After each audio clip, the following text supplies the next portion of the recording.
I don't know what is wrong with certain people. Oh my gosh. Good evening, guys. I We are live. I like that because Ray's smiling. He can't control himself. He's just so happy to see me, which is fine. You're gonna see me Wednesday night, though. You're gonna see me Wednesday night. London FA Veterans Cup quarterfinal. West London All Stars versus Independent Vets. Jamal Horn will be there. I'll be filming the match. I want to see this. Wow. Okay. Well, you know what? Good evening, everyone. Happy Sunday. Hope everyone is well.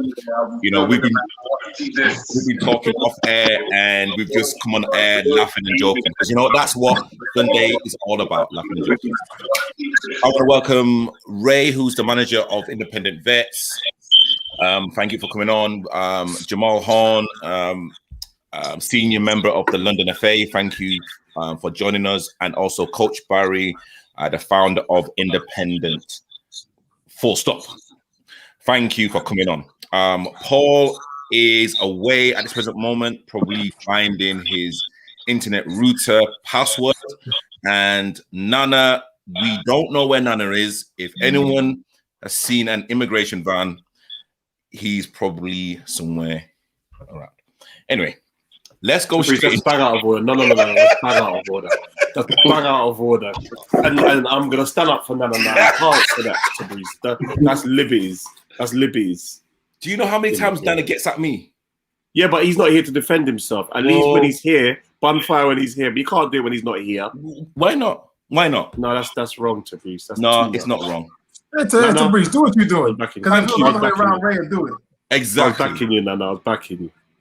And George Lister, thank you for coming in. Salute. You know what? Let's go straight into it. So the first topic, Jamal keeps disappearing. I'm not too sure what like he's doing. Hey, disappearing. Jamal's right here. All right. Okay. Cool. Well, hey, you know what?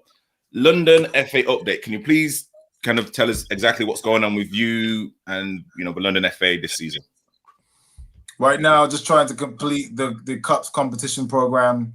The games are progressing very, very nicely. I have to give a massive shout out to several venues across London: Hackney Marshes, Collinswood United, Wimbledon Common Extensions. Massive shout out to Tony Hurrell down there, Meridian Sports Park. Plenty of grounds that have hosted several London Cup matches, and it's been excellent. The London Challenge Cup, which is sponsored by Amateur Footballer, has been one of the most exciting competitions I've seen for a very, very long time. And now the other Sunday competitions, the Senior Trophy, which is one of the non-league competitions, at the Senior Cup, who AFC Wimbledon is one of the first London Cup finalists of the 2020-21 season. So AFC Wimbledon under 23s has come to the London Senior Cup final. And then, of course, we can't forget the Vets Cup. The Vets Cup was very interesting today. Jamrock got eliminated on penalties by London Tigers at one of the quarterfinals. That was a massive result. I believe Charcoal Vets was successful in the match yesterday in the quarterfinals as well.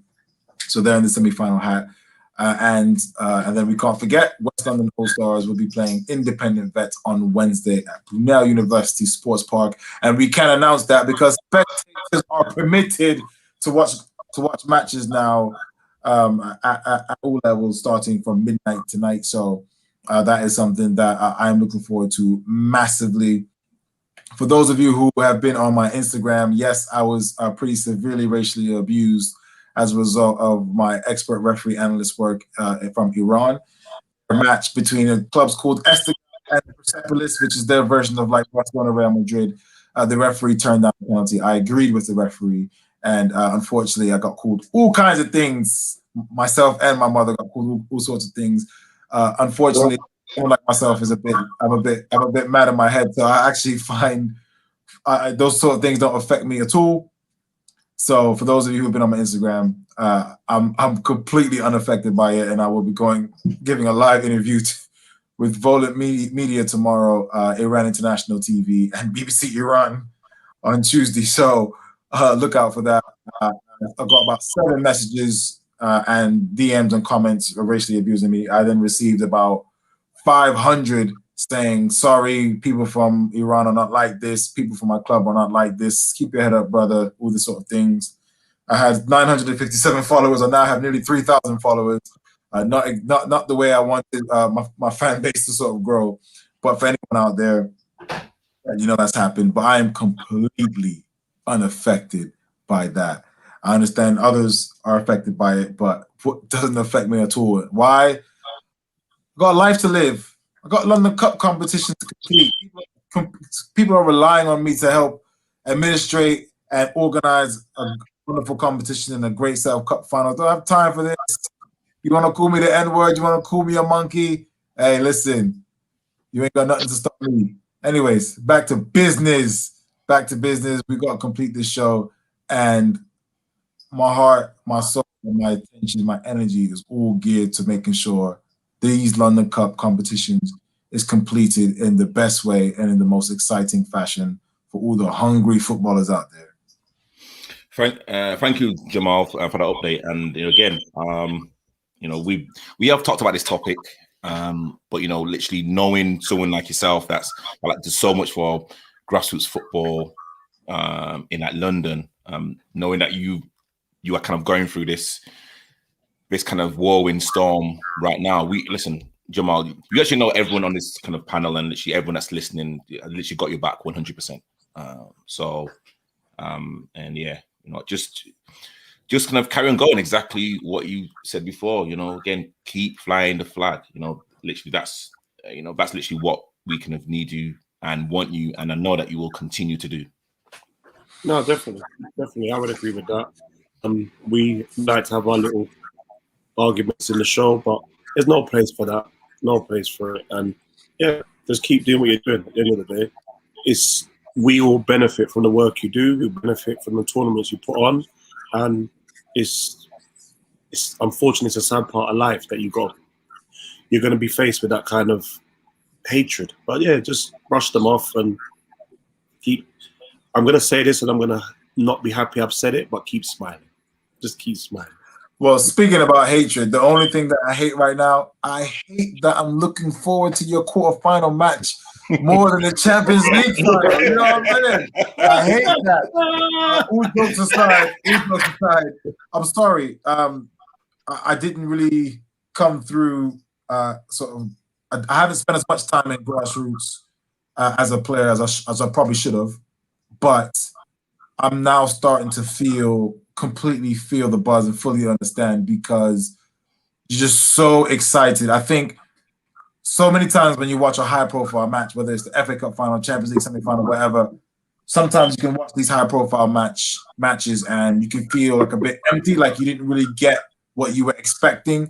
And with grassroots, because you're so close to the game, no matter how the game turns out, it's like you almost always get enough of what you expected, or you get your fill, if that makes sense.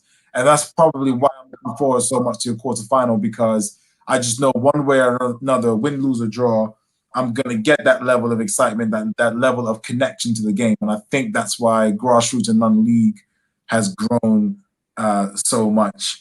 But yeah, that's one thing. I'm just really looking forward to the match. I know you're playing an opponent that won't easily, and if you're not going to get any result in that match, you're going to have to earn it, Yeah.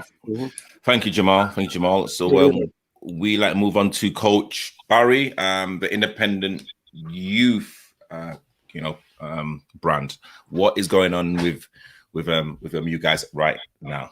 No, just good evening. Saturday just gone, we played 3 league matches. The under-11s played Bedhead in a double banker. We won 4-1 and 5-1 convincingly. Once again, I say congratulations to the coach, Jason, doing a great job there and developing youngsters the way it should be done. The under-12s didn't have a game this week, but the manager, Nathan, played for the Vets. I'm sure Raymond will mention him in his summary later. The under-15s, which I run, we played another local team called Streatham United. It was a very one-sided affair. We won 16-0, which is unacceptable, but we don't choose who we play against, do we? So we just went away from there and move on to the next game. The under-15s are still unbeaten all season, so all around the club still doing very well. Next week we've got the same amount of fixtures at home at Norbury again. So we move on to next week and hopefully remain unbeaten till the end of the season. So everything there is going very well to brief. And there's not much to report until near the end of the season. We've got another 4 weeks before the season ends. So we've got four more games to win. And then they've done it again. The under-15s have got the season unbeaten. So the youth side is developing really well. The players, lots of players you'll be hearing about soon. So thank you for that time. No, great stuff. And we have Paul, aka Black Clock, that's just entered the building. How you doing, people. sir? Hello, people. Good evening, Black Clock. Hello, sir. Evening, Paul. Hey, Ray. Hope you're well. Hello, Mr. Hope you're well. Hello, Mr. Jamal. Good evening. Good evening. How come your goalkeeper scoring goals like that, huh? All right. Because that's just what we do. That's just what we do, Dread. Yeah, that's what you do. You don't defend titles. Yeah, I know. That's what we do. That's just what we do. Coach Barry, Judge Lister's putting something here. Names. I think a few names from kind of independent. Christian Barnes, Jaden Hainsley, Pharrell Lewis. Yeah. I mean, Usman. Yeah, Osman as well. He would literally like to kind of get like a quick update regarding these players. Jaden had a long knee injury. Jaden Hager had a long knee injury, and he's just coming back. So we're doing during the summer. He's doing a pre-season and some physiotherapy with him, and try and get him back on the tracks. Pharrell Lewis, who'll be on the show later, he's at Middlesbrough, so he can tell his own story. Usman is doing his A-levels also, and he's going to be doing a pre-season with us to get back on track. Ramon is at Bromley. He's playing in the youth team, the under-20 prees, and he's made first-team appearances as well. He's also just been, the club was contacted by Huddersfield, who's been having a look at him, have shown interest in him as well. Remember, he's only 18, and he's played 23s at first team already at Bromley. Miles is doing his A-levels, finishing his A-levels this year. And who's that? Kadeem. Kadeem plays his number 10 for Lambeth All-Stars. Oh, wow. We all know on a Sunday. Yeah. So he's doing fine. So they're all the younger ones, Jaden, Usman, they're both 17, Pharrell's 18, and Ramon's 18, and Miles. So all of them are still playing, and hopefully their journey will continue, and hopefully we can get them into some semi-pro or professional clubs. The way they are, we're going to try and push them to a higher level after the summer. But we've got a whole program for them this summer where we're going to get them back, fitness, get it back up and get them playing. But they're all studying, so I'm not going to interfere with their education at the moment because that's what their parents are really pushing, is that they get through their A-levels for now. So I'm not standing in their way there, which I think is fair. Yeah. So they're all doing great, yeah? Thank you. Sorry, Yeah. very quick question. Yeah. This summer, are you going to be doing, is Independent doing some programs for boys to come and train, tick over? Have you got anything planned? We want boys to come along and trial out with the teams we've got. And also we've got a Sunday camp where anyone can come on a Sunday between 11 and 12:15 at Norbury. I'll tell you at the end of the show, I'll put it in the group and give you the full address at Nuffield Centre. But the teams we have already, we always invite, if you know someone, anyone knows someone, just contact me and I'll put them in the age groups and they can come and train with us. But the first thing we try to do, if a boy wants to join the club, we have to see if the parent and the boy fits the environment and the club. So we get them to know everybody and see, and if it's the right level for them as well.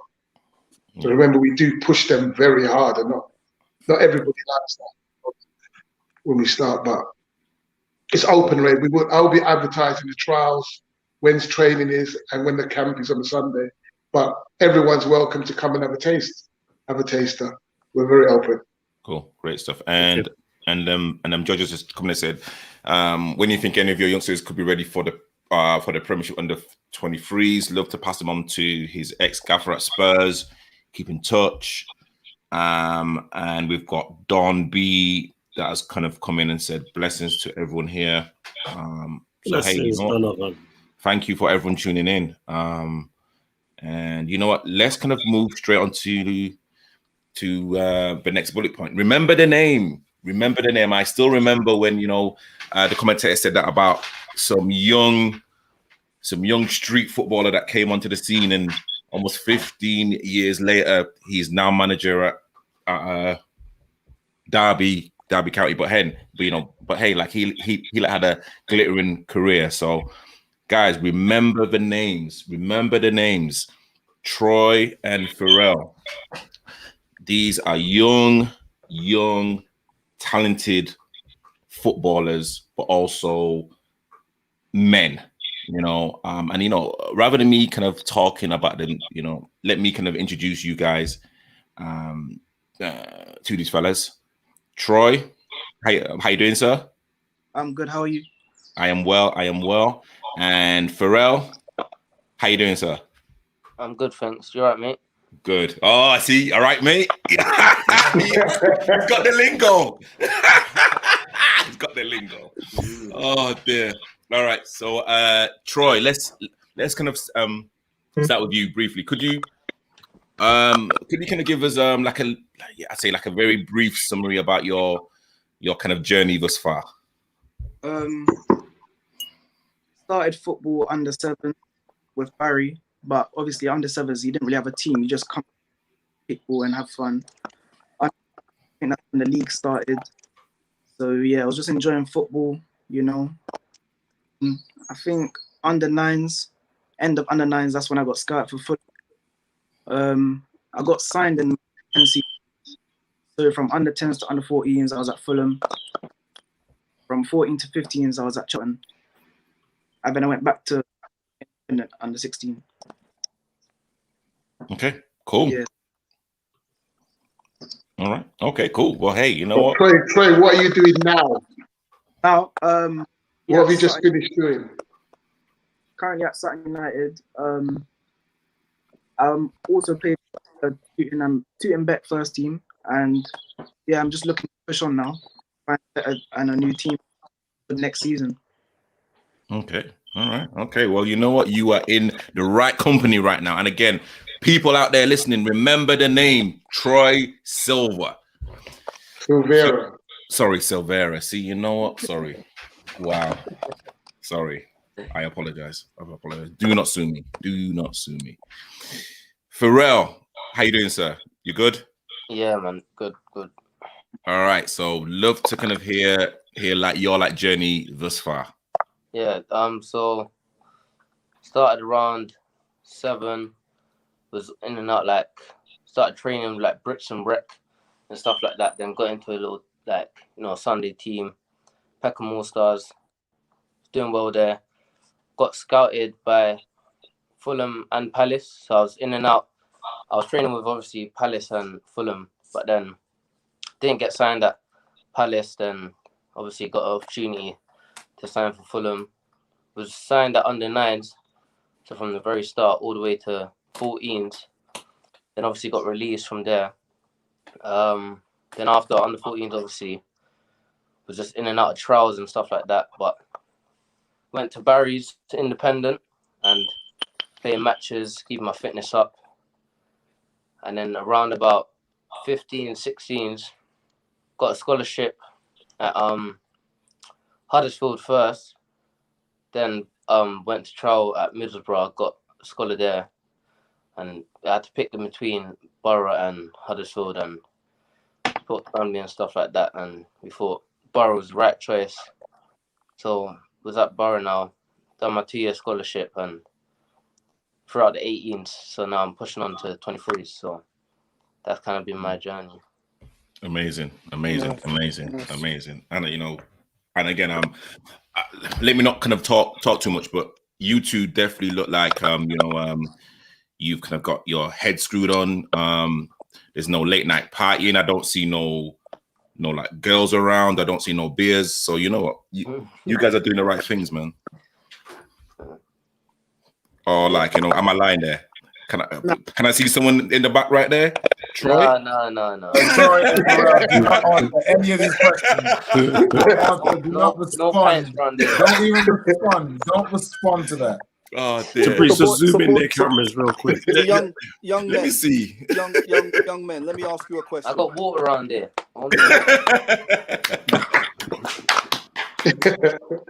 Young men, let me ask you a question, and this is a question to both of you, and this is a question for the future. Now, I know that you're both gonna make it. I have deep feelings that you're both gonna make it. Okay, you make it, and on your first year as a professional, earning big money, what is the first thing you buy? Rose, you go first. Huh? Yeah, me. I'll say a property. Ah, okay. Who Yeah. for? Who for? For my mum, obviously. Oh, yes. Yeah, but There we then go. obviously I would kind of invest in properties anyway. I thought that's Yes. what you meant. But yeah, No. if I was to I'm buy not, I just want to hear what you're saying. I'll try and obviously go into like real estate and stuff like that. But focus on to pay obviously for my mum's house and stuff like that. That'll be my first big purchase. Yes. And you, And then- sir? Troy? Bro, property, you know, I would buy currently living, and look to like, what would you call it, renovate and, you know what I mean, do it up and Love that. Okay, cool. Love that. Love that. Yeah, love that. Questions, guys? Well, I'm going to steal George's question actually because I like that question. Pharrell. Yeah. So George on here has asked about your experience, about how you dealt with being released and what was your immediate feelings regarding being released. I'm going to expand on it around being released and how you motivated yourself to get back and get further opportunities. When I first got released, well, man, you know, like obviously it was a big like. Obviously, I was very hurt in the first like month. Really, going back to school, people knowing that you've been released and stuff like that, it's not a nice feeling. And obviously, like not a lot of people can just bounce back as quick. But I'll say in the first month, obviously just healing, being around family and stuff like that, you just you got to take it as yourself and motivate yourself and just like know what you really want to do in life. So I know I always wanted to be a professional footballer. I knew I had the talent. So I just kept working, and obviously Barry took me under his wing. Even though it's Saturday League, but you know, you still feel like it's a proper environment when you're training with, you know, such a coach. And then obviously the year after that, we just kept going into trials and stuff like that until I finally got signed. So yeah. Pharrell, Yes, Barry. do you remember your first game? My first game. Yeah. Yeah. When I got about 9 assists. No.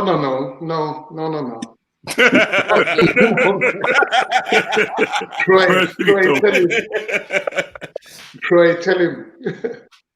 Oh, Troy went there. Remember the difference when they was kicking you all over the pitch? Yeah. You was getting kicked everywhere and hit to the ground. You weren't used to it. Was that the first game, Barry? The first game, the first season. Remember when there was just on you every game. Everybody was just on you. Yeah. Because you don't get the protection from the referees. What Jamal said. Yeah. Grassroots. Yeah, I remember now. Yeah, don't listen to Jamal. I don't appoint the referees in your league. Don't try that. Don't listen to Jamal. Yeah. But you know what? The warehouse and going into Saturday League, you kind of learn a few things, like the kicking and stuff like that. You learn how to handle it because when you're playing with older men and stuff like that, you're gonna get that aggression and physicality. Do you know what I mean? So that kind of helped me learn how to deal with it. So when I go into the academy like environment, I know how to handle it. So kind of take those things as a lesson, really. And what, Troy? Can you answer that question? How did you handle your when you got released? How did you handle it? What did you do? What was the keys to you coming back? Honestly, I think mine was my mum. You know, me and my mum were very, you know, it was tough, but something in me just kept saying to me like, "Oh, part of the plan is part of the plan." Like, that wasn't my end, and even now, I'm not where I want to be, but it's not the end.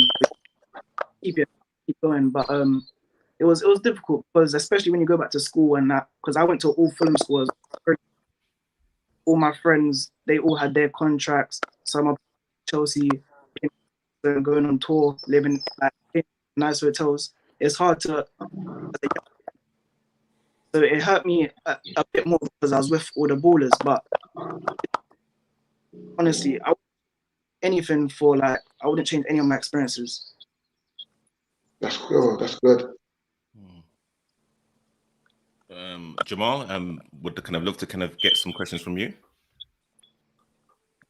Yeah, question is for Pharrell. Question is for Pharrell.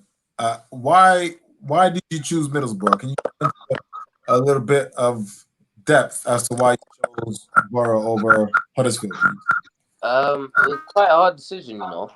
Even though Huddersfield's like Cat 4 and Middlesbrough is obviously Category 1. But when I went on trial, I came with a few friends at Huddersfield. So obviously I felt settled in basically as soon as I went there. So in my mind, I'm thinking, yeah, I'm comfortable here. The competition's like less harder, let's say. But when you really think about it and think about your own development and how you want to get better and stuff like that, obviously you spoke to parents, coaches, and you just thought obviously the facility that Borough's better and stuff like that. So that's why I chose Middlesbrough personally. And the competition or the league is harder. It's just better for my development. So that's why I chose Middlesbrough. Okay. And what was the sort of major adjustment going from London to the Northeast? I just had to, going in digs is quite hard when you're leaving your family and stuff like that. And you just have to adapt quickly. Like you know what you want in life. Obviously, I wanted to move out of London anyway, south. So yeah, I just had to, just get my head down and just focus on football. So yeah. And a quick one for Huddersfield is close to Leeds, right? Yeah, it's right. Yeah, Yorkshire. Okay. Okay, I just want to know. What's Ray's problem? What's Ray's problem? I'm saying. The thing is, you know what my problem is? No, Jamal. No. You see, what you don't understand. Tabriz is over there. Tabriz is a bad guy, and what he's gonna try is lead it in to talking about they are like him in terms of his abilities. That's where he was going with it. He was going with it. Single word. You have to know Tabriz the way I know him. He was gonna now. Oh yeah, so you might get some of the culture that I've got. I know what Tabriz is like. I wasn't gonna say a single word. Okay. Watch. Don't let the young guys don't fall for Tabriz. There's been 3 pros on this show, and each week Tabriz has been like, "Oh, there are similarities between me and them." You see you? I got you. Don't worry. I got you. Sorry, Pharrell, please just ignore Mr. Allardyce at the top there. Ignore him. Please. No, don't start that. I want to say one more thing to Pharrell. Okay, Pharrell, I want to apologize for Paul's questions, Black Cop, because do you not see the swagger in Pharrell when Paul was like, "Oh, who are you gonna buy a house for?" Like, my mum, obviously. Like, what kind of dumb question was that, bruv? Obviously. Yeah, so, anyways, I apologize on Paul's behalf. All right. You stay there. I got a question for Troy. And thank you, George. I'm glad George spotted it as well. So yeah, to just put that comment on the screen. George spotted it as well. So, Troy. So I heard you say earlier on that you're not where you wanted to be at the moment. And I want to know, what steps are you taking now to get yourself to that level? Because at the end of the day, you're in a position where there are opportunities there, and some young boys are waiting for that opportunities to come. So I want to know what you're doing to make sure that when that opportunity comes, that you're ready to grab it with both hands. Well, I stay ready. I don't get ready because over the years, it's not been easy. It's something I had to learn. So instead of connecting, can everyone hear me? Yeah, Yeah, I can hear you. we can hear you. Well, for example, I got me and my friend, we do a lot of extras all the time whenever I do my extra session. A few months back, I recently like a diet, so to say, takeaways. I do a control. Yeah, I'm always staying ready rather than getting ready. Okay, That's good. That's good, Yeah. man. That's good. Ray, you are kind of on the mute.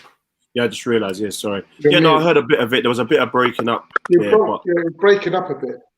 Yeah, I don't know where to go. I've got a question for both of them. Yeah. Troy and Pharrell, how have you found the transition playing from youth football and playing with men? How have you found that transition? And what's the biggest difference you found from youth and now playing with men? Anyone can answer first. Well, I'll go first. All right, go on. It's quite difficult at first. Obviously, it's just when you're young, it's about technical ability, isn't it? You can have the speed and stuff like that, but everyone's gonna grow. Yeah. Eventually. So when you get into that, you can feel the physicality when someone's putting in a tackle alone. So you just got to be that. You don't even have to just be strong, like aggressive, like the speed as well. The pace of the game is a major difference. And you just me as a winger, I was just working on my speed a lot and a bit of aggression to like just to get away from the fullback and stuff like that, trying to get explosive. But yeah, it was hard at start because as a first year, I didn't really play too much in the 18s. It was I had to just be in the gym every day and build up and stuff like that, get stronger. And when I came a second, just to know when I come a second year, I'm gonna be at it like straight away. So yeah, that's my view on it. Go on, Trey. Say mine would be, well, at my level, I'll just say the whole environment. For example, you have people leaving their houses in the morning to come watch, real supporters. So like, you're actually playing for something. Whereas youth football, make a mistake, no one's really getting you. But first team, like, you're gonna hear that old the crowd like cutting you. So you got to be on point at all times. So yeah, and of course the physical changes, but I think once you play a few games and you get it's fine. You just got to pick. Okay, cool. And I've like got a question for like both of you. How have you kind of felt like pressure regarding social media to almost kind of live your best life? You are kind of in a very you are kind of in a position that like a lot of boys your like age or men would kind of love to be in. So how like do you use social media? I mean, are you guys on social media? I mean, what's your overall opinion about it? Yeah, I'm on social media, but you can't just kind of post anything you want, really. You gotta like know the limit and stuff like that, like going out drinks and stuff like that. You got to be professional on and off the pitch. So and off the pitch is obviously the social media side. So yeah. Okay. And Troy? I don't really feel any pressure because, I think it's all images. You take an image, but you don't actually know what's going on. Image, so I don't post recklessly. Steady. I don't really do nothing silly or nothing. I'm just myself. Yeah. Okay. And sorry guys to actually put in. And again, you guys are kind of at that age where you can probably have a circle of friends that you've kind of grown up with. How again, is it kind of something that you think about? The kind of higher or literally the kind of levels of your journeys and careers goal. Like, is it kind of something that you kind of think about, like in terms of like your like friends that you kind of grew up with, your neighbors? Again, is it kind of like a conversation that you guys have, or or like is it just Troy and Pharrell just knocking around playing football? To be fair, I think all my friends are like kind of the same as me, like footballers and stuff like that. So when we go out, it's kind of, we're just doing like ball sessions and stuff like that. You know what I mean? Like, I don't have them type of friends that going out drinking and stuff like that, partying. So I haven't really, like, I don't really find that hard. I don't have any competition with my friends when like we got different lifestyles, kind of similar. Okay. And Troy? Bro, or they go like uni, all like goal driven. None of us out or nothing. So all my targets and goals. So we're all focused. Nice, I man. didn't hear that. Say that again, Troy. I was just saying that my friends are footballers or they go to uni, so we're all focused. There's no Wicked. Okay. Got your head screwed on. I love that. Definitely. Love that. I've got another question anyway. Sorry, Barry. No, go to Reece. Before you ask your question, George Lister, and again, thank you, George, for your questions and engagement. Question to the boys: how much street or park football did you guys play growing up, or was it straight into organized football? And let's start with Troy first. I would say for me it was 50-50 because academy now, you can't really like when your friends from the road are going to play football, you probably just finished a 2-hour session, so you're tired. It depends because academies, so I would say, but yeah, I think it was definitely important for sure. But okay, and Pharrell. Yeah, with street football, I kind of, again, like I had lessons from street football. Like I learned probably most of the skills that I think I do from street football. Like that's where you see people freestyling and stuff like that. So I just obviously use that and put it on the pitch with like obviously on grass and academy level. So you just bring like a bit more to the table when you go into stuff like that, because just like organized tactical work and stuff like that, you see in the Prem and stuff like there's also that bit of like flashiness, and I think most players get that from street football.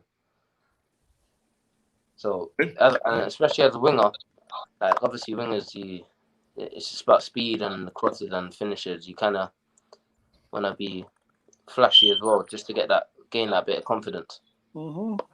Yeah. So, question before you go, Barry. The question. Obviously, Troy and Phil, you're both at a point where a lot of boys want to get to. Yeah. In terms of playing for independent, in terms of playing like amateur football, how much adapting do you have to do to the actual technical side of it in terms of the tactics, the whole? How different is it from when you played for independent in the sense of now you're Pharrell at Middlesbrough, Troy at Sutton, in terms of coaches, detail? How did you find that? Or is it the same? Is it a lot more? It's a little bit different. Like obviously it's with Barry, I'm not saying like it's just go out there and have fun and enjoy yourself. So obviously they still got to have that desire and that competitiveness. But yeah, when you go into academies and stuff, it's a lot more, not a lot more organized, but there's things you work like. Say on a Saturday we have a game, we'll do analysis on a Friday and work what's going on with like how we're gonna play against the opposition and stuff like that. With obviously Saturday league and stuff like that, you don't have the equipment and stuff like to do that, like analysis before the game and stuff like that. It's just when you turn up, just do your best, and you know what I mean. So yeah, a bit of a difference there. And Troy? I would say same with Ro. It's just the finer details, I would say. So, for example, this season at Sutton, would go over is more. So yeah, like it's just more in depth. But I wouldn't say it's crazy because still, I think at very good standard of football, we had some. There was always that detail there. At our clubs now, more. Okay. Good. No, great Can I stuff. ask the boys a question? Yeah, come on. The young Cool. men, sorry. What's Barry like as a coach? Now we're talking. Wow. Very, man yeah. said this the dirt, yeah, boy. we can start, Barry. Yeah, there we go. He's gone. He's gone. Barry's gone. Okay. Yeah, Come You on, go young first. men. You go first. Be honest. Be honest, young men. Who's first? Trey, No, you go first. You don't know it just, what Barry has his days. to Like, Jeez. but one thing about Barry, for sure, like, you more than you believe in yourself.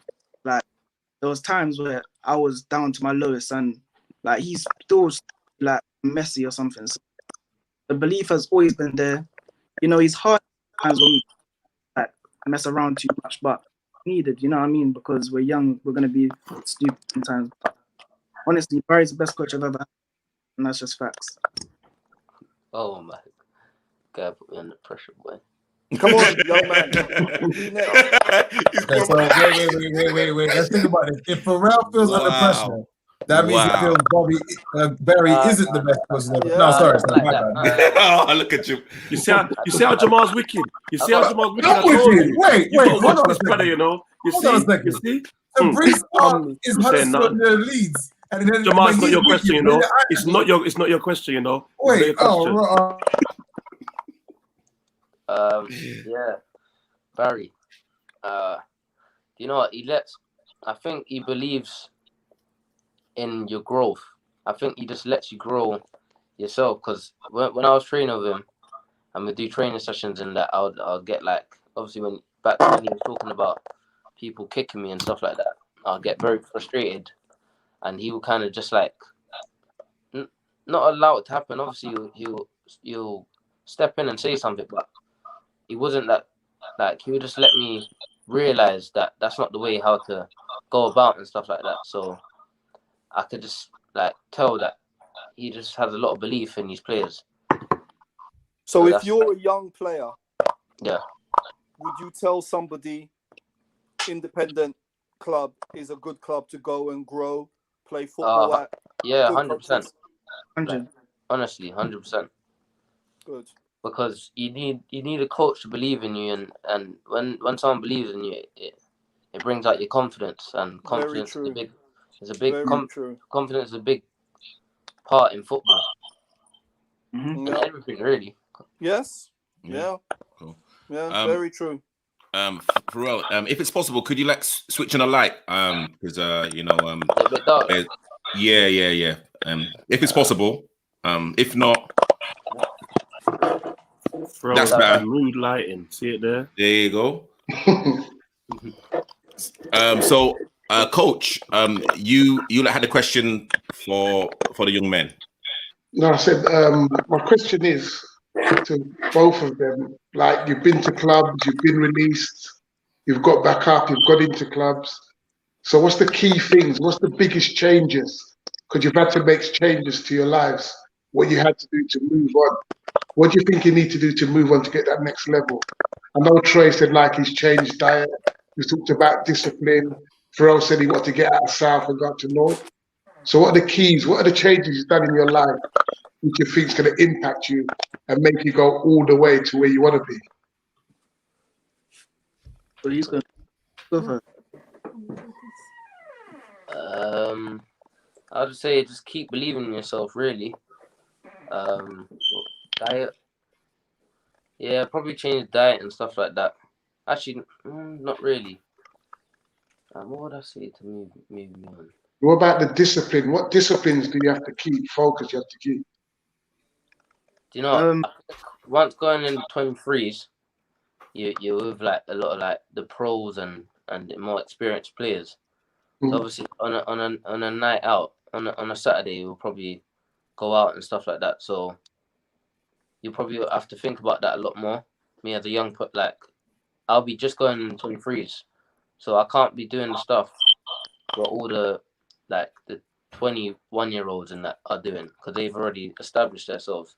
I've got to like just push on as a young player into the group. So I'll just say just keep focusing really, because you can easily get sidetracked by things. Definitely. Yeah. And Troy? I'd say for me, I think the main thing is consistency. You know, consistency is not easy. A lot of factors affect that. Managers, injuries, stuff like that. You just gotta be consistent. It sounds cliche, but consistent, and you'll be sorted. That's a very good point. I've got one more question. It's a very good point, guys. Consistency. I mean, the host of the show, that is something that's not in his football locker. Consistency. He doesn't. So, no, we're a very successful vet side. Consistency. He just can't get into the team. So I hope he's taken what you guys have said on board. But my question to you guys, and it's something that obviously as independent vets coach, we're older, so we've got a little bit more extra money. So, things like football boots is quite important to us. What boots are you two rocking right now this season? What boots are you two rocking? And they better be top shelf, Well, they have to be top shelf. It don't have to be top shelf. It don't have to be top shelf. Yes, Thank you, Jamal. Jamal, you're a ref. Thank You're you. a ref. Thank you, You're a ref, but no top Thank you, shelf Jamal, but don't have to be top shelf. Another question. Young men, please tell me, what's the boots that you rocking? Right now, I'm rocking the Adidas Nemesis laceless orange boots. Okay. Okay. Yeah, Ray, Google that, because I know you don't know what the boots are. I know you don't know what the boots are. Sorry to interrupt you, Fro. Nemesis is N-E-M-E-S-I-S. Sorry to interrupt you. Jamal, I'll send it to you. Jamal, anyone who knows me knows from day dot, when it comes to boots, you come and see me. In my team, when my players come with boots, they come and show me, because I have top shelf boots. And when players like to breeze come with a 16.99 boots, I'm going to dash them out. No, so don't bother come with that. Yeah, Troy answered. Yeah, we need to know what boots Troy's got. Oh, my bad. Just settle down. I would say, I wear. I don't even know the name. Night Vapors, all black, and my studs. I have a variety of stuff. I think they're called they're black and green. And then I think there's some old not retro, but old Night Vapor Maxes. So yeah, I need to get some. Your boots games are strong. I salute you, young men. I salute you. Boot games. Mine one's a laceless. I used to hate when like my flipping laces get undone. Yeah. Doing it, bitch. Nah. I'm with you. Following Jamal, Mr. Referee, with his 10.99 temp training. Did you Google it yet? I don't need to. You're not gonna. Okay, cool. I know exactly what boots they are. Okay. All right. So, Nana, welcome to the show. Again, happy birthday to you, Mrs. Hopefully, you sprayed her with gifts and blessings. So again, thank you for coming onto the show. Oh yeah, I did give her some gifts, not the kind of shoes that you wear though. I gave her proper shoes. My gosh, I'm trying to be nice, Nana. I'm trying to be nice to you, I'm being nice to you as well. Okay. No, I'm trying to be nice. So you know what? Jacob Smith, I see your question. This is a question to Coach Barry. Literally, apart from Troy and Pharrell, can you kind of give any names to any other independent players that we should be looking out for? Wow, where do I start? There's so many at the moment, but we'd have to do another show for that, to Bruce. Okay. Wow. Hey. Good.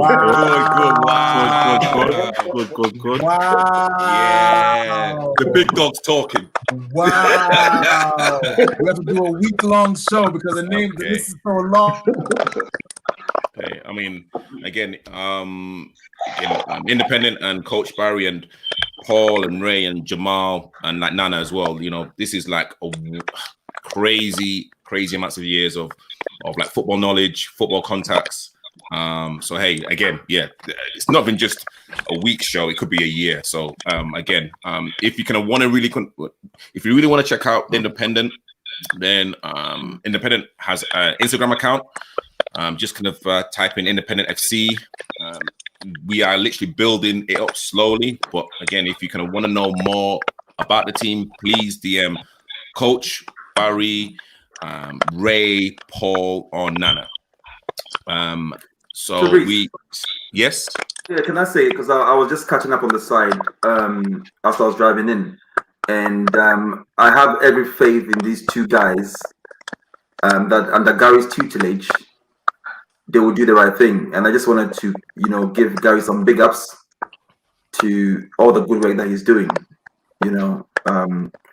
I heard when Paul asked them a question about, the first thing that they will buy, and they look proper screwed on. Gary don't take no business. So Definitely. I'm really happy to hear that.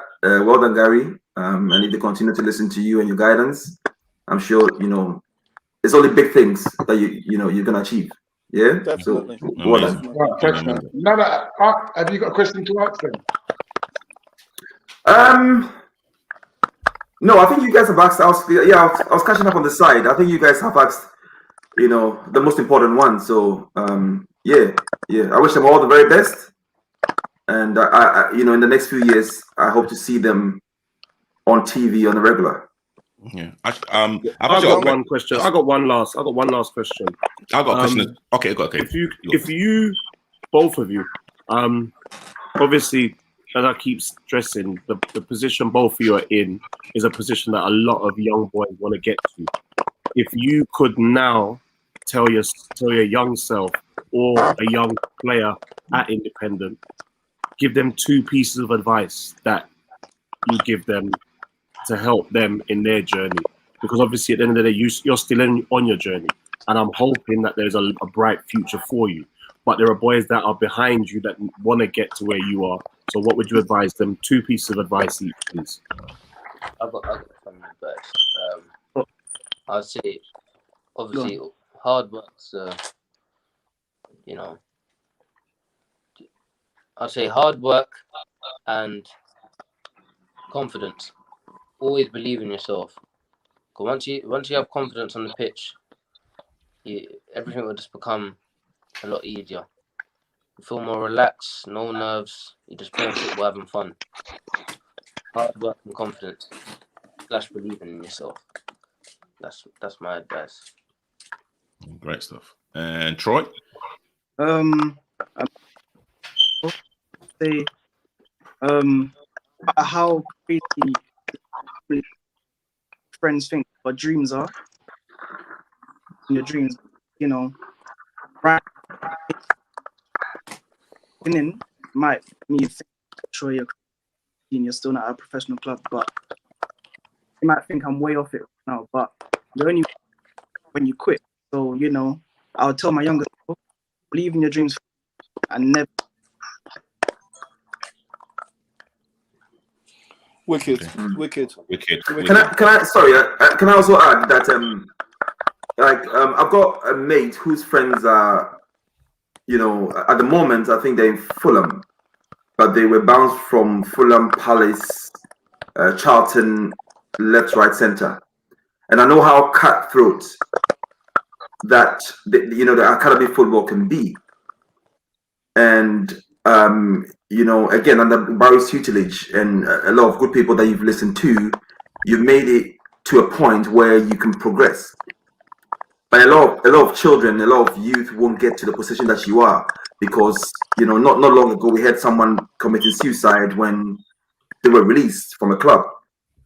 You know, so I would say to inspire your generation, to inspire the youth around you, let them know that never give up. If one club releases you, it's not the end of the world. Keep working hard. Keep doing what you're doing. Like you said, if you believe in yourself, the sky is not the limit. You know, you can go past the sky. And it's really, really important for young black men right now, focusing on football, letting everything be football, and then if it doesn't happen at a point, then, you know, they go off the rails. Again, you have people like Gary to guide you. But once you've gotten this opportunity, set example for yourselves. You know, be perfect role models because people will be looking up to you. You're young, but people will be looking up to you from now to the very, very end. It's true. So don't take this opportunity that you've got for granted. Set a good example everywhere you go. Be a very good role model to the people who follow you, and let them know that they can also achieve it if they work hard. Yeah. I think Well said, Nana. one more thing, like to Troy and Pharrell, I think also you should tell people what no one's really spoke about is how you guys deal with the mental and psychological stress you get at the club, which is really heavy, and trying to get back. How do you deal with that? The mental stress, psychological stress. Because it ain't just training hard and everything. It's a lot of it is psychological. How do you deal with? How do you de-stress? How do you release all of that and then go back again? So I would say the way I deal with it, it sounds cliche to some people, but pray. Like I'm a heavy believer. Like once I pray, I feel like a weight has been lifted off my shoulders. Literally. So I really pray and like I believe in my prayers.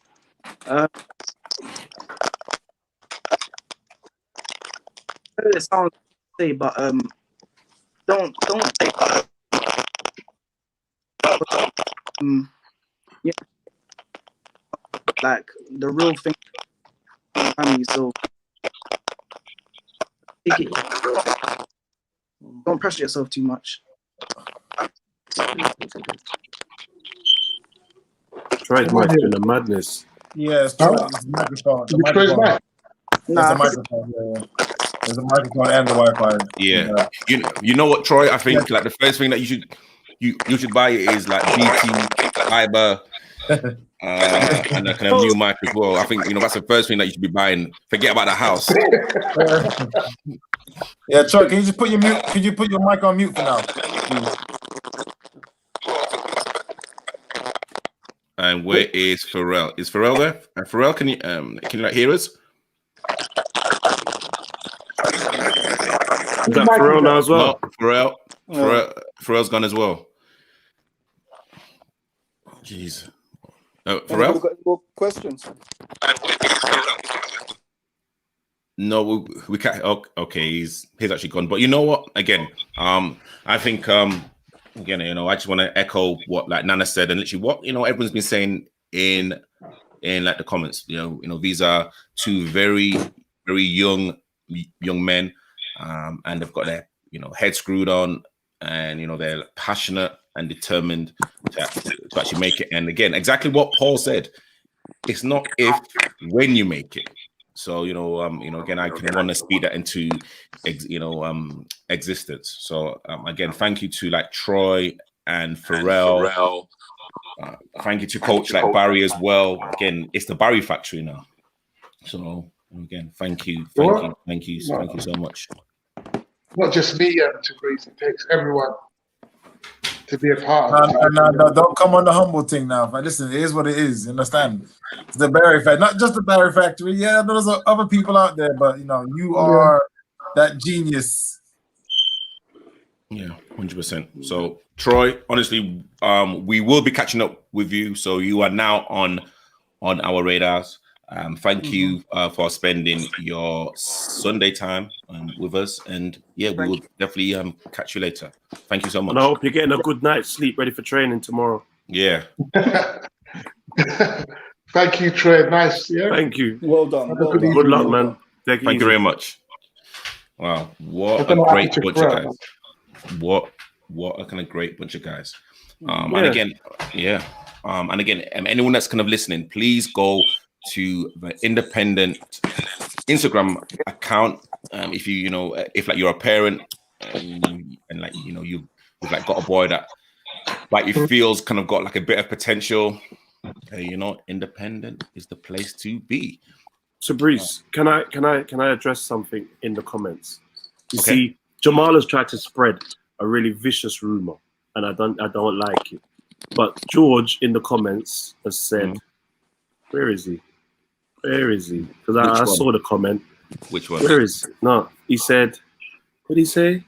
His boot game against anyone on the panel's boot game, he wins. Let me see that. And I can't. Here we go. It's not a competition. I don't want to upset anyone, but my best boots versus any of your boots win all day. Now. You see, you're part of independent. I want you to set Jamal straight. I want you to set Jamal straight. Because Jamal had a bit too much to say about boot game. Wait, Jamal wears Kipster. No, I don't wear Kipster. Okay, we don't talk no more. I don't we wear can stop. Kipster. All right, we can stop now. We can stop now. Because as far as I'm concerned, this is a class. I don't want Kipster to referee. One voice. Sunday.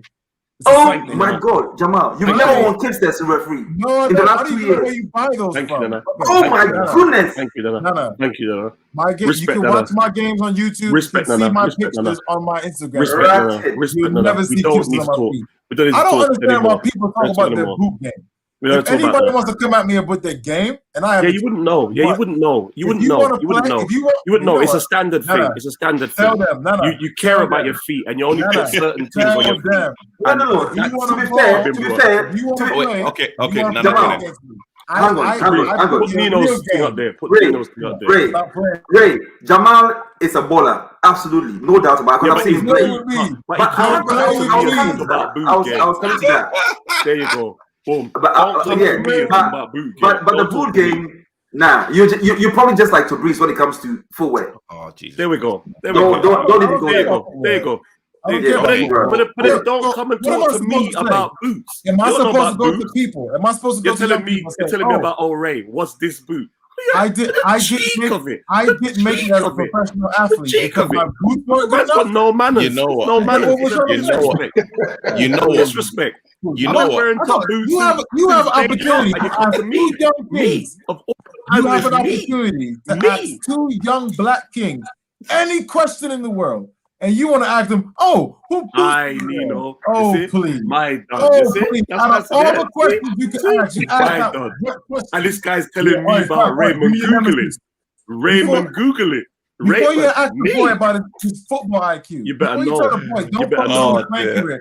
Focus on your career in football. Before you can tell the boy, you know what it is to breathe. You know what it is to breathe. You know what it is to breathe. Jamal is top. Jamal's top is too tight.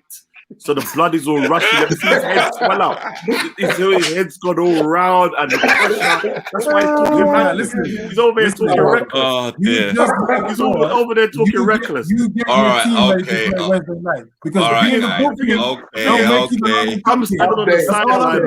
Okay, guys, let's move on.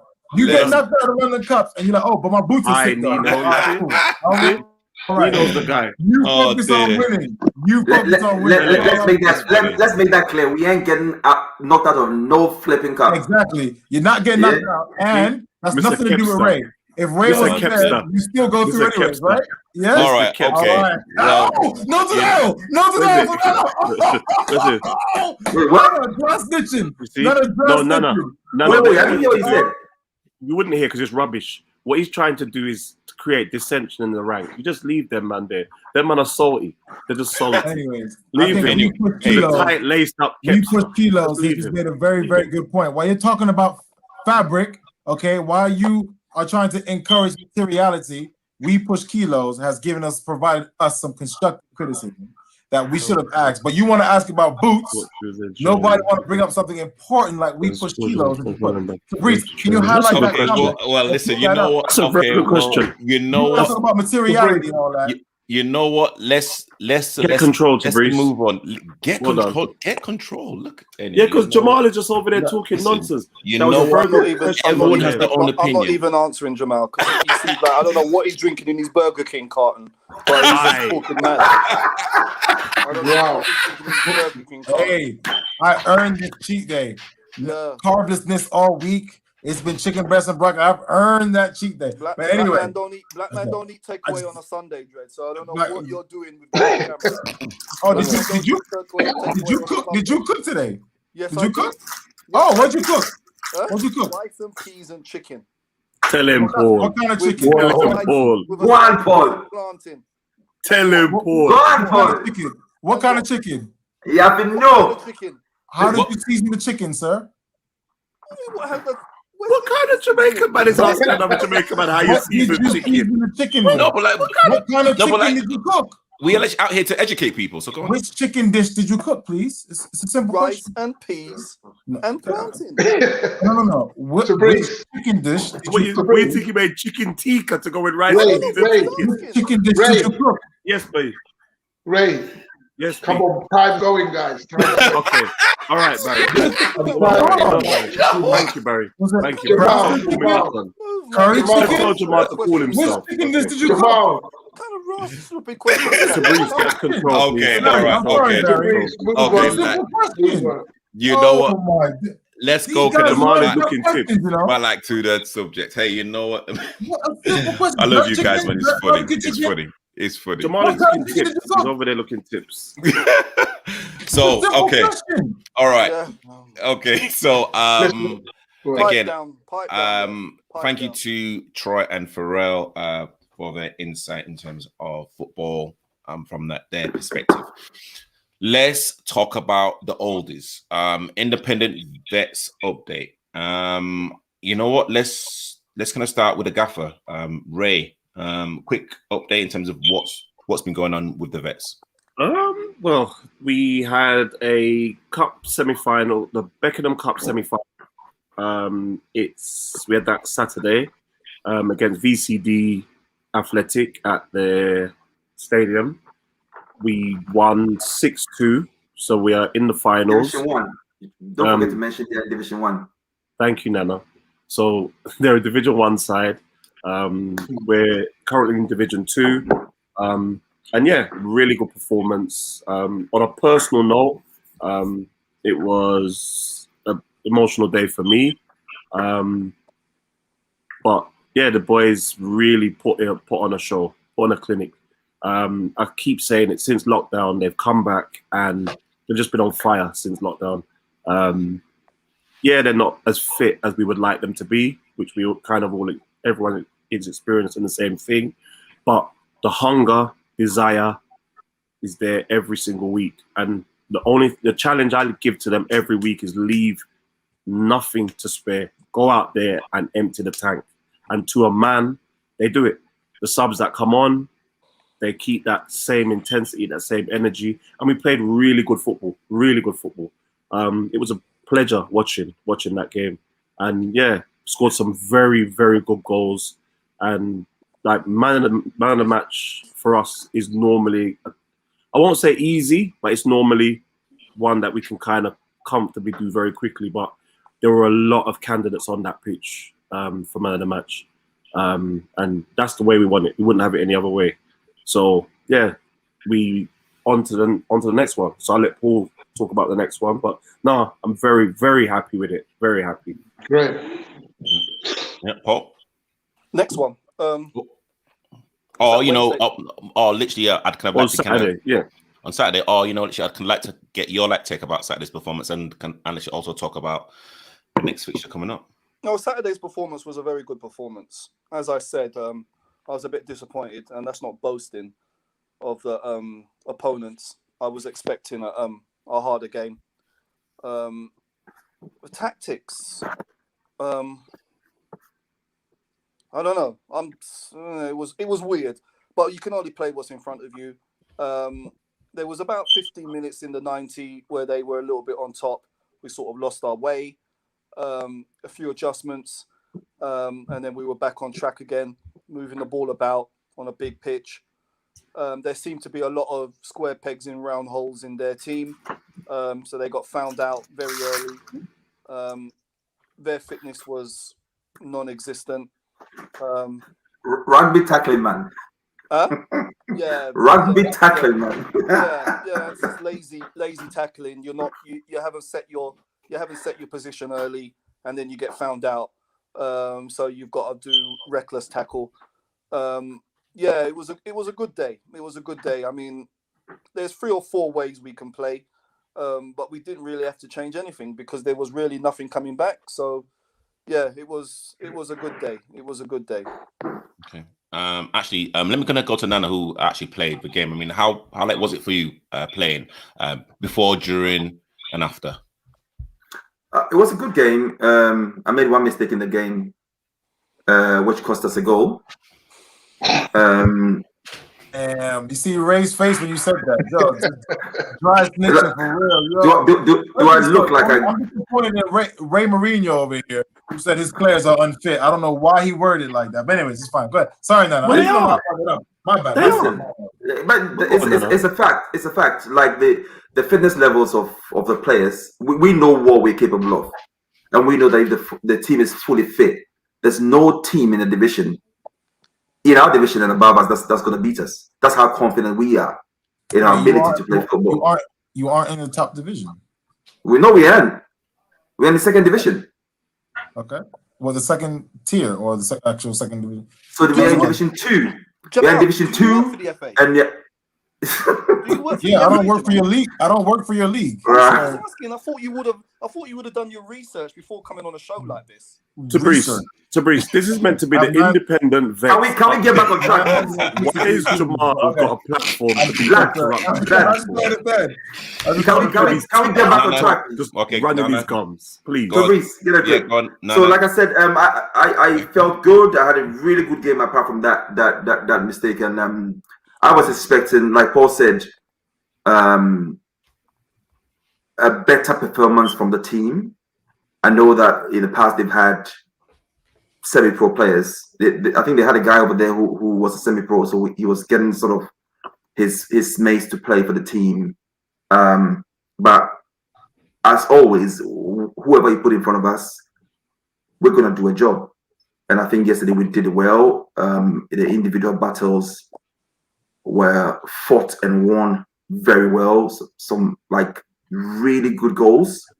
And I cannot fault the team in any way. Even those who came on from the bench put in a shift, a few adjustments, and again, I love the banter on the side as well. I mean, it makes it beautiful to be there, to listen, to hear. Sometimes when I'm coming off the game to be on the side, I'm not even fast because I know I'm going to enjoy the banter on the sidelines as much as the game I was playing. You see what I'm saying? So, you know, I would be on that pitch. I'd rather be on that pitch than anywhere else in the world on a Saturday afternoon. I'm really proud of my boys. I'm really proud of my colleagues. You know, the togetherness we have, the fight, the drive that we have right now. We go again. We have 3 finals so far as I'm concerned. We're in the quarterfinals of the London Cup, and we're in the final of the Beckenham Cup. So far as I'm concerned, we have 3 games to go, 3 finals to go, and we are looking to win every single game. That's how I feel personally about it. Ray, Yes, B. Ray and Paul. Tabrice seems very quiet. Did Tabrice play? Did he come on, or why did he play? How did he perform? What's going on? I don't. Tabrice came on Saturday. Yeah. How was Nana? As I say, it's a big pitch, and Nana, you could see he was tired. And Tabrice came on, and Nana put a shift in. Tabrice came on. He came on, and I would say he was enthusiastic. So he gave away a few silly fouls. He gave away a few silly fouls. Ray, you know. I love the choice of words, Ray. I love the choice of words, Ray. No, he was enthusiastic. Once he settled down, and I'm not even gonna banter him this time. I'm not even gonna banter him. I'm gonna give him a little bit of praise. One thing I will give to Brees, when he goes in there, you're never in any doubt that he will put everything he's got on the line. He will lay it all down and go out there. And I don't worry when he goes on the pitch in the terms of will he pull out of a tackle? Will he put himself in harm's way? He will do that. And he did on Saturday. There was one where the guy was going to kick off his head and he put his head in there, and it's what you asked for. You asked for that from a centre half. So I know I normally get at him, but today I'm going to say, you know what, Tabriz came on and he did well. So I'm going to give him that. Tabriz today.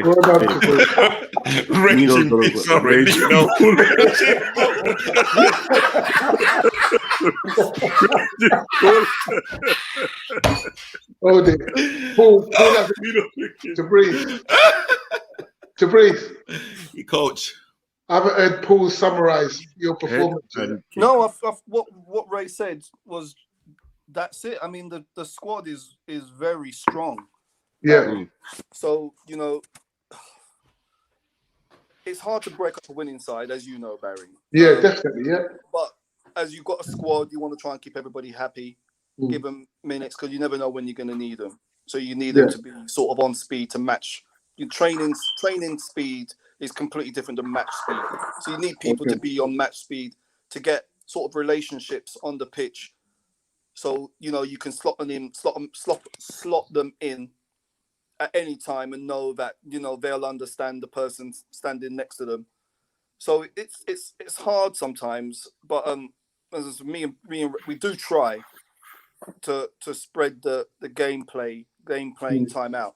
It's good that we've got 2 games within 3 days, 4 days. So everybody's going to get game time. Everybody. And then there's the chance you grab it with both hands, you could be playing in the final. You know what I mean?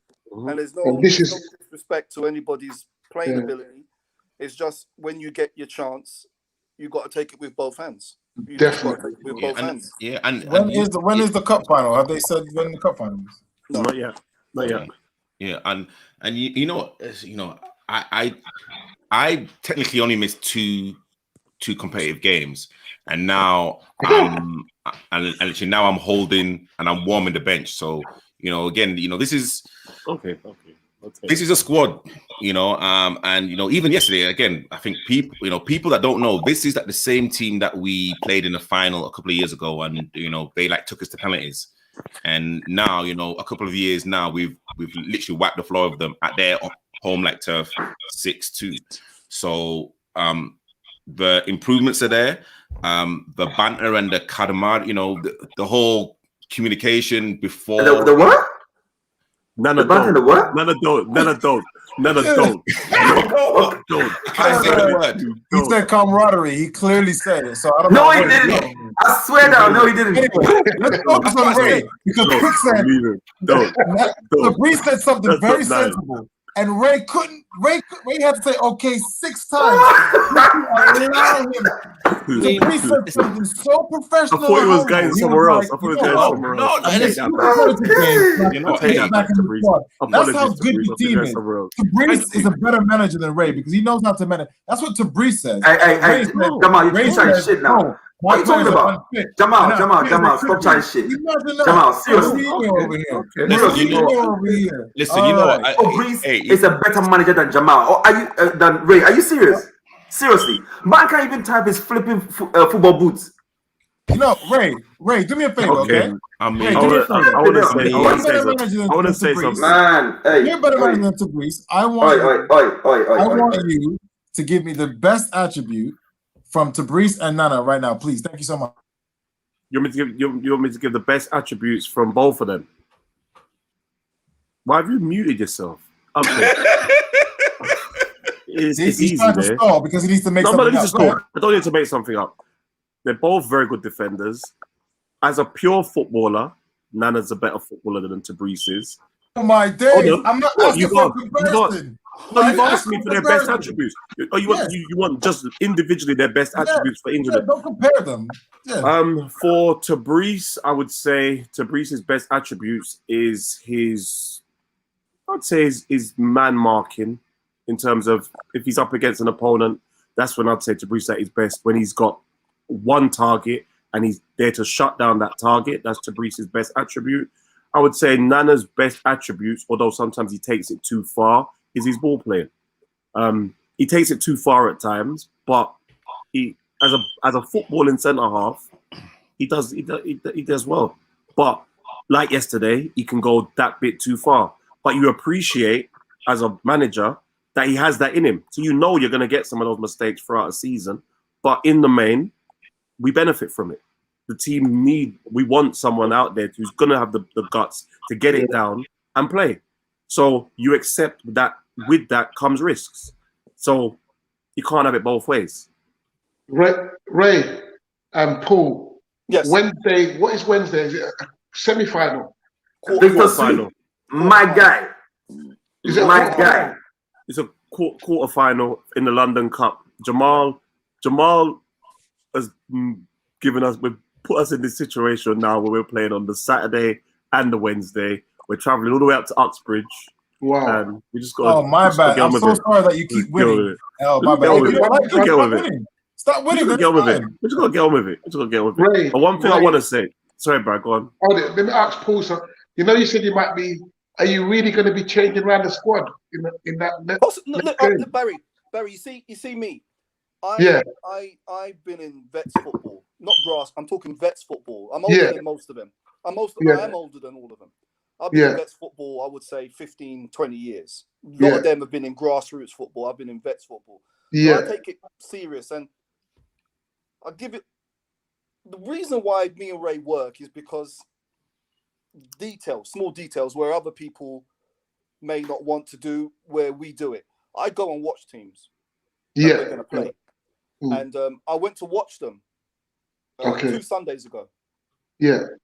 And I always said when I came back, I always said that VCD, last Saturday's game, would be the harder game out of the two, unless the guy changes his whole team completely for Wednesday, which he might do. Yeah. Which he might do. And there's no disrespect to them or whatever. It's just that I think that's me. We might get found out on Wednesday. Who knows? It's just my thinking that VCDs and our standard of football was a little bit better than what I saw on that Sunday. You know, I just thought they wasn't a very good opponents, and they never put them to the sword in a way that good teams would do. You know, so that's my thinking. So there is a chance where people that didn't get game time can now come in, and we are vets. 2 games in 4 days. People have to work as well. True. There's a lot on the body. You know what I mean? You've got a big squad. If you've got a big squad, why not use it? I don't opponents play as well. So again, did your opponents play today?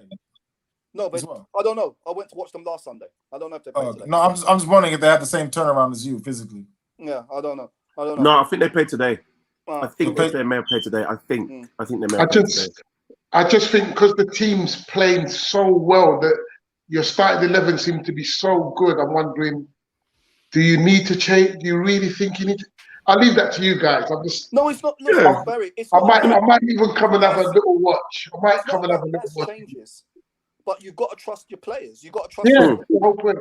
True. You've got to trust your squad. They're all good. The thing is, and that's the thing. And the thing is, you see, it's hard because, and again, why me and Paul work is one of the things when I started this, or when this journey began, I get that we're vets, and this really realistically is going to be the last football I hope we all play together. I hope we finish the journey together, and this is the last one. So you want to enjoy it, and no one wants to turn up, and there's nothing I hate more than to see guys turn up ready to go and they stand there for 90 minutes and don't get on, or don't start enough games. And it's hard sometimes, especially when the team is playing the way it is, to justify changes. But then if I'm in their shoes, I want the manager to justify changes. And sometimes that's the challenge you got to set the other people. You don't want anyone to ever get complacent, to know I'm turning up, I'm starting, and come there with that attitude. You want the subs to know boy, I mean, I heard, and I'm not going to call anyone out, but I heard a comment saying, none of us will get on before half time. And I hate that because I want subs to believe at any moment I may be needed. I mean, Saturday was a prime example. I'll name him. You had Oscar there. Oscar, since when he's been in a fight with Jamets for the left back spot. Now, Jamets has been playing well since he's got here. Oscar's now got that challenge. And then come Saturday, Jamets gets an injury, Oscar's thrown in. And Oscar's now got to go in and perform at that level that Jamets is performing at. And he started off a bit slowly, but then got himself into it and performed. And that's the benefit of us having a squad. That's the benefit of us having 16, 17 guys turn up every single week, knowing we're going to need them. And it's something that I got from you when you said the squad is only as strong as the weakest man. Mm-hmm. And that's something that I've always taken on, regardless of who's in the team, the weakest man, that's our level, because he may be needed. You never know what's going to happen in a game, and he's needed. He's got to go in there and perform. So yeah, we try and make sure we keep everybody fresh, and yeah, we've got a set way that's been working for us, and we'll keep doing it. I tell any team that comes up against us, and I don't disrespect anyone. I mean, yeah, we're confident at the moment, but one thing I will say to any team that comes up against us, we will come and we will bring everything we got. So you better do likewise. And if you do likewise and you beat us, fair play. But we're bringing everything we got. Hey, listen, I won't even lie. All jokes aside for 2 minutes, that whole chat right there is exactly why I chose to be a referee. People say, oh, being a referee is so difficult, hardest job in football. No, it isn't. It isn't. Being a manager, being a manager is no joke. And to forget I'm tired of people talking about the Premier League with managers getting sacked and then getting some massive payout and Sam Allardyce getting paid by 2 clubs at once. And no, grassroots management, even non-league, having to make those sort of decisions when you know someone has come there to play and the way the game is turning out, the game's a bit tight, and you know if you put that person on, your chances of winning may decrease, and you have to make that difficult decision. No refereeing decision is that tough. I'm sorry, and I'm not, backing Ray or Paul. I'm just saying that can't be easy. I respect that so much. It can't be easy, and that's coming from a referee. No, referee people know you are usually impartial, independent, and if you get a decision wrong, it's personal. As being a sub, I know because it affected my career. Being a sub and playing at the level I played at, and traveling to Wales and traveling to Newcastle and Southampton and not playing, it's impossible not to take it personal. It's impossible not to take it personal. And Ray, Paul, listen to me. We'll banter and I'll banter you for life. But I'll always have respect for that. It can't be easy. And that's why some of you should consider refereeing, because refereeing is actually easy.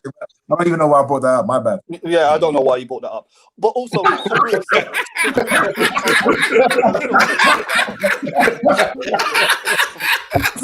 I'm just saying. Nothing is more harder than managing. So, you know what I'm saying? Craziest thing you've said. So that was his cameo, man. That was his cameo. Exactly. But to Brees, I wanted to bring this up.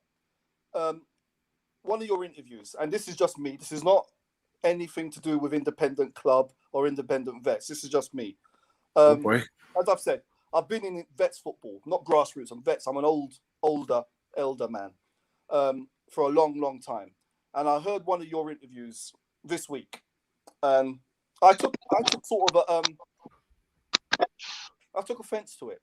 Maybe I saw it wrong. Maybe I heard it wrong. But this is what I'm going to say as an answer to what that person said. Vets football is about good teams and bad teams. Vets football is about players that are physical specimens at 35 and 38 and 40, and players that aren't physical specimens that are put on a bit of weight, who love a beer and love a burger, love a fag. We need all of them, because you're not going to have 2 teams in a division playing each other every week. You need everybody playing, okay?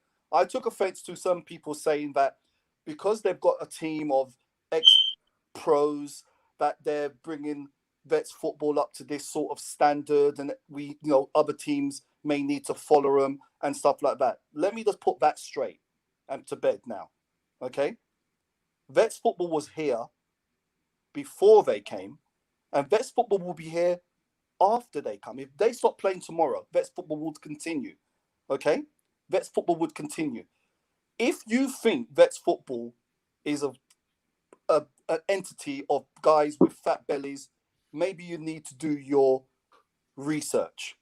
Just like anything in life. If you think maths is boring, do your research and you find out, well, it's not. It's quite interesting. Yeah, but Paul, wasn't it about that at some stage? Wasn't it about that at some stage? Like a bunch of men that are over the hill. As I said, we need all of it. Yes, there's teams with that. Since I went 15 years ago, there were teams like that, and there were teams that were physical specimens. You get that in grass, you get that in open age. On a Saturday, on a Sunday, you get that. So, you know what I mean? I take offense to that. That's my soapbox. Yeah, and you know, like again, this is like an interview that I did Friday, I believe, and it was the manager of Charcoal. Let's, you know, I'm not gonna hide behind the name. And you know, I think what it is, and you know, it's kind of one of those things where, you know, I've like said for a couple of months, you know, I've like said, listen, like there is a land grab now for Vets football. Yes, you know, maybe once upon a time, exactly what Jamal said, it was a stage, or like, you know, it was a journey into almost like the abyss where it's like, okay, like, you know, it's kind of like my swan song. But like now, as like we've seen in Sunday League football, the standard has just got better. And of course now Vets football has I would say has benefited of, you know, Sunday League football, and of course now the kind of education of like diet, fitness. To breathe. How has the standard got better in Sunday football? You know, if you're gonna go wake up Barry now, you know. To breathe, back in the day, all semi-pros played Sundays. Thank you, Barry. All semi-pros played Sundays back in the day. A lot of people don't know that, Barry. A lot of people don't know that, Barry. These are young so talking about these little teams what don't even tackle. These teams what don't tackle on YouTube. You see, you're gonna get Barry upset now. You see, Tabriz, you're gonna upset Barry. You're gonna upset him. You know what? Okay, listen. You know what? I think what it is now, and hey, you know what? Barry, Paul, Ray, like you guys can kind of go back to 1989. You know, times where, hey, like you know, we were still in our nappies. But you know, at this kind of present moment in time, Tabriz is going for it. No, wait, hold on, wait. He's running his gums. He's going for it. He's tried to throw a shot, but we'll see. You know, let's let him land. Let him land. And I've, you know, and you know, I've like, you know, said this to Ray. Tabriz is Norton. I know. Just remember that. I know. And the thing is, he's Norton's second team. He's Norton's second team. He's not even Norton's 8 team. He's second team. I used to play and literally manage the Saturday team. See, so when we was giving Norton licks, he wasn't there. So it's fine. Let him carry on. Hold on. You see him saying what you mean? Wait. Go on, Tabriz. Hold on. Wait. Go on, Tabriz. So with Norton, I was like, you know, playing with Troy. I was kind of, you know, playing with Renard. I was like playing with Marcus. And we was giving them licks. Were you asked? When they come on a Sunday, I was there. They faced Lambeth. When me, Barry, and others were there, they were getting licks. So you wasn't there. No, you wasn't there. I didn't want to go down this line, Tabriz. You wasn't there. They were getting licks. And you see Joel come in there, put his eyes in. Yeah, your Norton was getting licks. Go on, Tabriz. Jesus Christ. Anyway, okay, all right. So with Charcoal, and again, let's say with, you know, let me just like stick with Vets. And you know, I've like said it to you, Paul. I've said it to Ray. I've said it to other managers. I've said, listen, there is a land grab here. And again, when I say land grab, I'm not talking about the social media generation, like the presence, you know, whoever makes the like biggest noise at this present moment in time, people will actually start looking. And hey, you know what? That's what I'd say. But like people who are in their mid 20s and also late 20s are literally looking at. And at this present moment in time, listen, I'm not gonna lie to you and say, look, but like teams at like Vets level are actually on the charcoal level regarding the social media presence. And I believe if you literally go back and actually listen to the interview, he wasn't really even talking about the, you know, like in terms of like his history, because he like even said we've not won anything. He said they have not won anything, but in terms of the social media presence of like Vets football, like they are literally the only team in Vets football that are literally putting out consistent content. Listen. Paul, it's true. Listen. I'm not gonna quit. I've never played against a team that's won because they've got 400 views on Instagram. No, Okay? no, as in supporters. They've won The thing is, that's a different department. Okay, that's a different department. This social media business, that's a different department. What I'm saying is, if people are coming into this and thinking that, oh, Vets football is full of bare bellies and they're slow and stuff like that, just because it hasn't been that way for a very, very long time. Yes, you've got teams like that. I could go to I could find an open age league and find teams like that. You know what I mean? Vets football has a mixture, and we need a mixture of all different types of teams. You've got that LSUAs. They're athletic specimens. They are. You know what I mean? They've been in this league for a long time. You know what I mean? One bells. That's what I'm saying. The thing is, Tabrice, and I'll be honest, I haven't watched the interview, so I'm not commenting on the interview. But what I will say, yes, Vets football had an image of it did have a stigma. Walking pace. It had an image, but most people who come and play Vets football, they get the first game, they get a shock, they get a rude awakening, and realize that the competitiveness, it's one level that it's what you want to get from. So if you want to just go out with your mates and go and have a kick about, you can find a league and a level that suits you. If you want to go and chase trophies, you will find a level with players that you're surprised that they're not still in open age football. See, that's the main thing. That's the main thing. And that's the like-minded teams in the same division. Exactly. You know what? And we're competing. You know, so, I didn't know what Paul was saying was that deep. Where he's not even talking about independent. He's talking about the whole scene. The whole scene. You feel offended for the whole scene. That's a whole different thing. Yeah, you know what I'm saying? You know what I mean? That's a whole different thing. I've been in this thing for 15 years as a Vets manager and footballer. 15 years. I'm a big, crusty old man. 15 years plus as a vet, when everybody was playing open age still. Open age. So I do, social media is this new found thing. Good for you. Good for you. You know what I mean? But what is most important is what happens on the pitch. That's what's most important. You know what? And as Ray said, you can find people at your different levels. Yeah, we know teams that have won the league 5 times in a trot. They don't have a big media presence because it's not important to them. No, but it's not important to them. What's important to them is going out on Saturday, winning games, going back, collecting the trophy, going on. Okay, you know what? And you know, Paul. Different types of teams. Okay, well, you know what, Paul? I understand where like it's not important to them. And again, let me kind of take like the whole Jamal, and please like butt in. I know that you like mentioned that Enterwood, who are still the current holders of the London Cup, couldn't even field the team. And again, we're like talking about the Vets London Cup. I literally spoke to a player that was supposed to have played VCD because I believe VCD got a bye into the semi-final. They were like supposed to play a quarter-final, and that team couldn't even field the team. And again, VCD got a bye into what? Into the cup we played them? Yes. No, I think you need to get your facts right. They played Gravesham. They played Gravesham in the quarterfinals.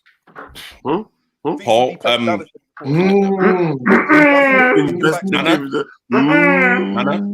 let me take a sip.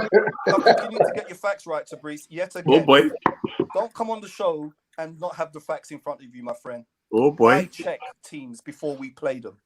Oh boy. Really?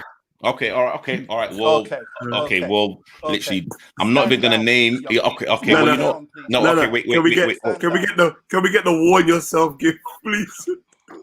Wait, okay. Well, you know what? I'm gonna go. Literally back to that player. But again, let me kind of go to VCD as the prime example. And you know what?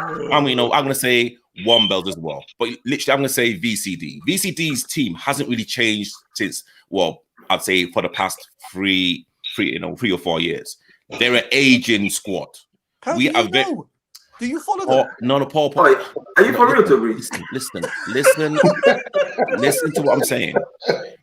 Tabriz, You guys are not listening to Sometimes he comes up with the dumbest shit ever. Wait, hold on. Wait. Get yourself a shovel. Just go get yourself a shovel, Tabriz. Wait. You know what? VCD and can also, I want to even just stick with Entwood. Entwood are still the current champions. They couldn't even get a team together. Yeah. So literally, what's that got to do with VCD and the listen, you guys are not Hang on. Did Interwood say they can't get a team or they don't want to fulfill the fixtures? Did they say they can't or they just didn't want to? No, they withdrew. I think they withdrew from the league as well. So you have to read between the lines there. So they must have an issue with players. I mean, why would you? I mean, I'm sorry. If you're the holders, you have to defend. You get beat. So to withdraw, you must have an issue with players. You have. You see, but that's an assumption. So Tabriz is saying it like it's a fact. No. It's an assumption. An assumption is coming to a blind conclusion without any facts. The fact is they are the holders. Fact two, they have withdrew. So that is more of a hypothesis than an assumption. No, but to be fair, Jamal, me personally, speaking for myself, after this COVID break, I had no belief that the leagues were going to continue. True. And I felt that, especially when they announced that, was it the National League downwards was going to cease football and then start again next season?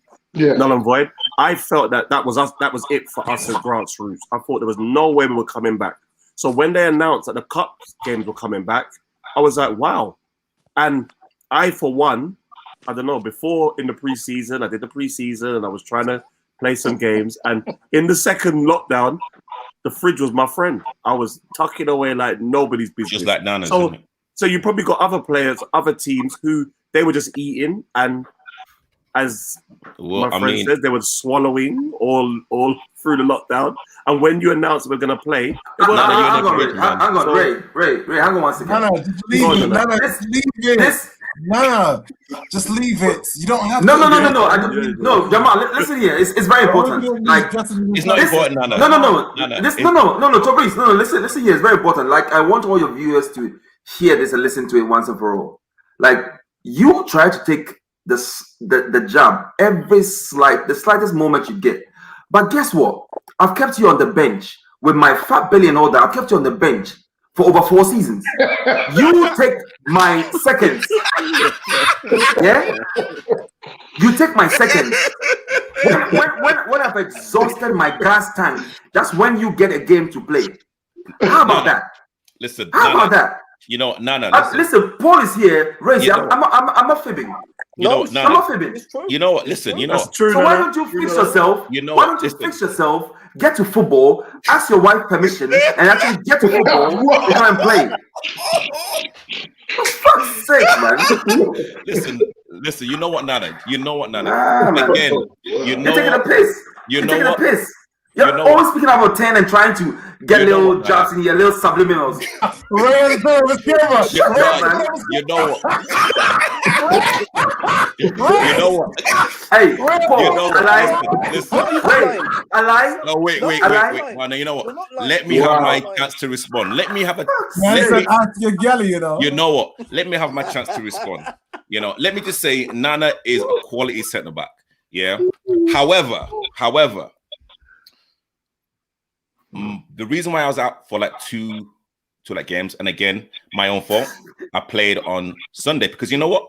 I'm fit enough to play 2 games consecutively. So let me get that right. How many sprints again did you do when you were injured? Hold on. How many sprints was it? Can I please? The last 4 seasons, how many games have you played? Can I please finish? The last 4 seasons, how many games have you played? You guys are not letting me finish. Let me listen. Doo-doo over here. And again, I just want to say Nana has been the biggest culprit in the whole team for us conceding goals. And again, even on Saturday, he thought he was Ryan Giggs and he got bodied off the pitch. And we are in the fucking finals, bro.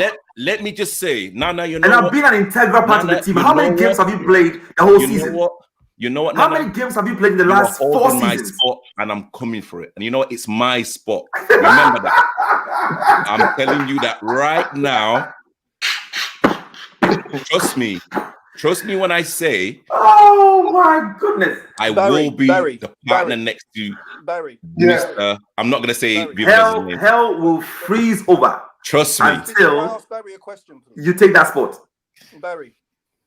I can hear you, Paul. Yeah. You've been in football a long time. I know my little soapbox might have been a bit passionate, but you know, when people don't know about a subject, not talking about you, Tabriz, I'm just when people don't know about a subject, because you not knowing about football is obvious to everybody that watches this show. But when people don't know about a subject and they put themselves in as some sort of savior of it, I take offense to it when that thing has been around for 10, 15 years.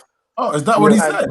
And hasn't got hasn't got the image of what people who haven't got the knowledge of it think of it. You know what I mean? Yeah. Just because you think Vets football is full of bare bellies, you haven't actually played or seen it. You just think of it in your head. Doesn't mean that that's true. You know? Doesn't mean that's true. Who made that statement? Who made that statement? No. He was. Listen, he's backing his team, and I back my team 100%. What I took offense to was that he was sort of implying, and maybe I've got it wrong, and when we meet him, he might say, listen, you got it wrong, and I will say, right, hands up. This is what I took from it. What I took from it was that they are here, they've got all this big social media following, they have 200 people coming to watch them, and they've taken Vets football to a certain level, to this different level. They play amazing football, and that, you know, everybody's going to have to come with them to bring Vets football, you know, because, you know, Vets football wasn't seen as this good, you know, good entity, but now it is because of their their social media presence. That's all well and good. You've got a great social media presence. I've heard that they're a very good side. Thumbs up. And as Ray said, if we play them and they beat us, I'll be the first one to go across the field. What have they achieved? What have they won? They haven't achieved anything. No, but again, you know what? They've got a big social media following, and they've got a team full of ex-pros. You know what? And again, please, you know what? Again, viewers out there, please go and watch the interview. I literally did it on Friday. I think what it is, people have their own opinions, and literally that's what the manager said. He said, in his own opinion, he believes that his team is the best in the league that they're currently playing in, and also as well regarding the social media presence for Vets football. They are, you know, I don't want to put words in his mouth because literally, I can't remember if he said they are the biggest or literally they are literally one of the prominent factors of Vets football on social media. And again, but what have they done to Breeze? Also, Coach Barry, he also said they have not won anything. Like he said that in the interview, but Tabriz, why are you entertaining it then? Why? As far as I'm concerned, there's only one place anything matters, and that's on the green grass. Simple. When you get on the grass, everything's put to one side, and the cream usually rises to the top. At the end of the day, it's like we're still proving ourselves. We're still in there trying to get ourselves up to the Division 1 status and playing at that level week in, week out. At the end of the day, you beat what's in front of you. And I don't care, as Paul said, I don't care how many followers you got. I don't really care how many ex-pros you got. Ray, the man that even won an egg cup. But there you go. Nothing. There's nothing. So what do you want? But this is it. You want a trophy for having 400 followers. I'm not fussed with that. I'm looking at their Instagram now. They do have some ballers though. They got that's lovely. You know the thing is, Jamal. You know the thing is, Jamal. You know the thing is, Jamal. One thing I've always said is when you put a footballer in front of me and you give him a title and a name, to me it's just a target. It's a target for me to go at. And one thing my team will do, it doesn't. I wouldn't trade any of them for any name on a sheet. I've seen what my team do. I've seen what they give me every single week. They put everything on that pitch, and they come back with nothing left to spare. So any team you come in front of me with, I will walk beside my team and I will watch them fight it out. And if you outfight my team, you outplay my team and you win, I'll be the first one to put my hands up and say, lovely, great. But I ain't interested in what you got social media wise. I'm not interested in the ex-pros or the highlight names you put in front of me. When that 90-minute whistle is blown, make sure your team's in front of mine. Because if you're not, you get smoked. But like, you know what? So Reece, hang on. Can I add to what we just said? A perfect example is the fans. Maybe about 4 seasons ago, when I joined Independent, formerly LSUB, one of the rudest awakenings I had was a walloping 9-1 that the fans gave us in the season. Like, you know, we were getting our team together. I mean, we're beating teams in our league, but then I think we're in Division 4. We had injuries on that day. We had injuries on that day as well. Yeah. So but I'm not even making an excuse for the injuries. I'm just saying we put a team out, and the fans beat us 9-1. Now, the season afterwards, we met them in a cup game. Semi-finals again. And I remember the interviews before the game to the players, and I remember what they said. And one of the things I said on that day is, they beat us 9-1 before, but today I can guarantee you that they're not going to have it like they had it. And we won that game 3-2. And it's just testament to the fact of how far we've come, how good the team is. And even at that time, we didn't have all the players that we have now. But we've gone through all this transition, and we are where we are at the moment. Best football, if anybody says is like walking football, or it's just a stupid notion to say. Like, it's proper football right now. If you put expos in front of us, if you can put, I'm confident in my team right now. I mean, as a referee and as a player, when I read these games, I charcoal vets, and I did charcoal vets not too long ago. And then what's the other one? Quick for one bills. And I can confidently say that get all the X players that you want. When that whistle goes for that 90 minutes, they will know that they've been in the fight. If they play against independent vets, that's what I want people to know out there. Hey, listen, stop. You guys have to understand. You guys have earned the right to be confident. You've earned the right to talk the way you're talking. No matter how good you are, you will always understand you aren't the only good team. I didn't know that was Jason Power's team, but listen, that won't be a joke. Obviously, you shouldn't be afraid of anyone. You've earned the right to not be afraid of anyone. In the if they're playing Catford and Catford are putting goals past them, that's fantastic. I'm telling you this. I didn't know that was Jason Power's team. Sorry, Jamal. If they are playing Catford Wanderers, but you know the figures now. And Catford are putting goals, 2-3 goals past them. No, but you know this, and in regards to social media, obviously Paul's right. Social media is a new construct, and just because you're high profile in social media doesn't mean you're good. But football's kind of like that anyway. I grew up being told Liverpool was a great team, and in the 90s they weren't. They might be now, but they were before I was born. But that's how it is. Your profile sometimes can exceed the quality of your team.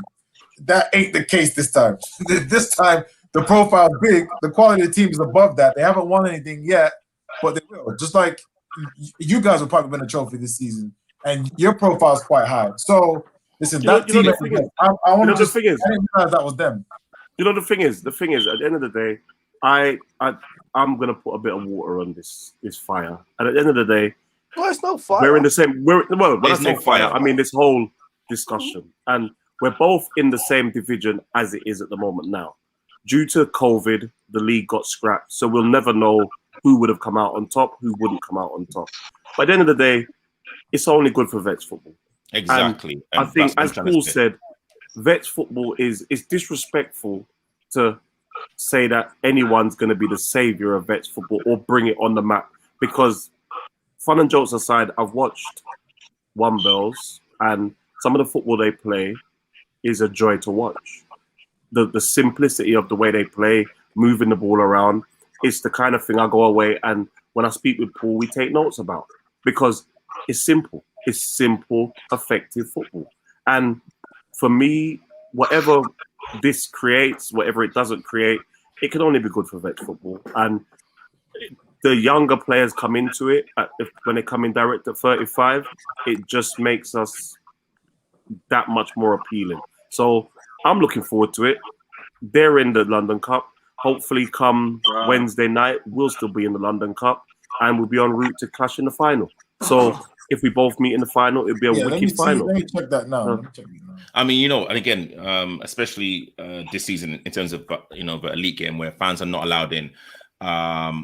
Again, this is literally where the like, profile of grassroots football, vets like football is so important. When independent win a game or, you know, win a semi-final or win a final, these are the moments where we should be sharing not only between our friends and family, but also to the outside world. Yes, people will have their own opinions about it. Like people, like the bigger you are and like the more boastful you are about your team, exactly what, like, you know, Paul said, like he like took offense with. But you know what? It's got nothing to do with his team. No, but you know what, Paul? No, wait. Paul. No, Paul. Let me finish. Whatever the manager said, he literally evoked. No, hold on. Wait. Whatever the manager said, he literally evoked an emotion in you for like you to say whatever you said, which either a good or bad. But you know what? He has let you talk about Vets football on this platform. Yeah, good or bad. However you literally want to talk about. Hey, like the whole bullet point was about independent Vets update. Now we're talking about another team because you want to go there. So how I'm seeing it is if you know, if like that team or whatever team anyway is literally literally making you talk about Vets football, overall it's a good thing. We want the final to be played in a stadium where like it's full capacity. You know, we don't want to be playing in a final where it's just 10-15 people. That's not good for the Kent FA, the London FA. It's not good for even our like players as well. We want to be playing, you know, at these stadiums with a crowd. So you know what, Vets football, exactly what Ray said, is now getting its like, you know, presence felt from this platform recognition, from this platform and some other platforms who are now taking interest in independent and also in Vets. That's the same as all social media. Social media has given us all and that's the thing. I think if you look back at some of the Vets teams of yesteryear, and Barry will tell you, there were some ballers that didn't get the limelight because social media didn't exist then. There were some ballers that I look at and I think if they were playing now, they'd be actually just taking liberties, just pure liberties because of their footballing ability. So social media and it would be filmed. Yeah, and it would be filmed and people would be giving them their just dues. And going back to what Barry was saying about Sunday football, like when you said the standard of Sunday football has been taken up, I'm with Barry 100% in the sense of I agree. When that's said, it's disrespectful to some of the players that have come before. Because on Sunday football, there was no rules regarding contract players. There was no rules stopping the top players playing on a Sunday. And for me personally, I loved it. I look forward to it. When you're playing up against a team and you know they're full of contract players, hey, bring it on. We'll play. Because that's where you test yourself. That's where you cut your teeth. So you know, if cameras were around then, more people need that mentality. Exactly. But you put cameras around then and you'd see some wicked games. So now we're just getting the benefit of the fact that there's cameras there and people are now investing and sharing. Yeah, so actually, it's roundabouts. Okay, you know, and again, this is like prime example. Jamal, I'm guessing that the London FA are going to record the game on Wednesday. Yeah, we'll record it. Thank you very much. See, as I'm saying, Jamal has literally invested time and resources to even get the game filmed.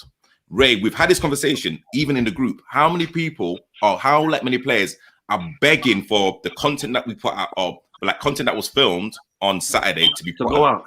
Yeah, they're eager. And I'm after this show. You see, everyone because is you and your eager. backside, I'm staying up late tonight to get that content out. You know Seeing what? as they're Exactly. moving it forward, we're But- moving it forward. So I but want to like- get our. But you know what? Again, let me just repeat. The London FA Excuse are my language. filming this game. Yeah, this game is going to be edited. It's going to be put out, and again, it's only going to be beneficial for independent, 100%, for West London vets, and also the vets football in general. It's only going to be a good. Say it with your chest. So, you see, Paul, you got a fire into Breeze now, you know.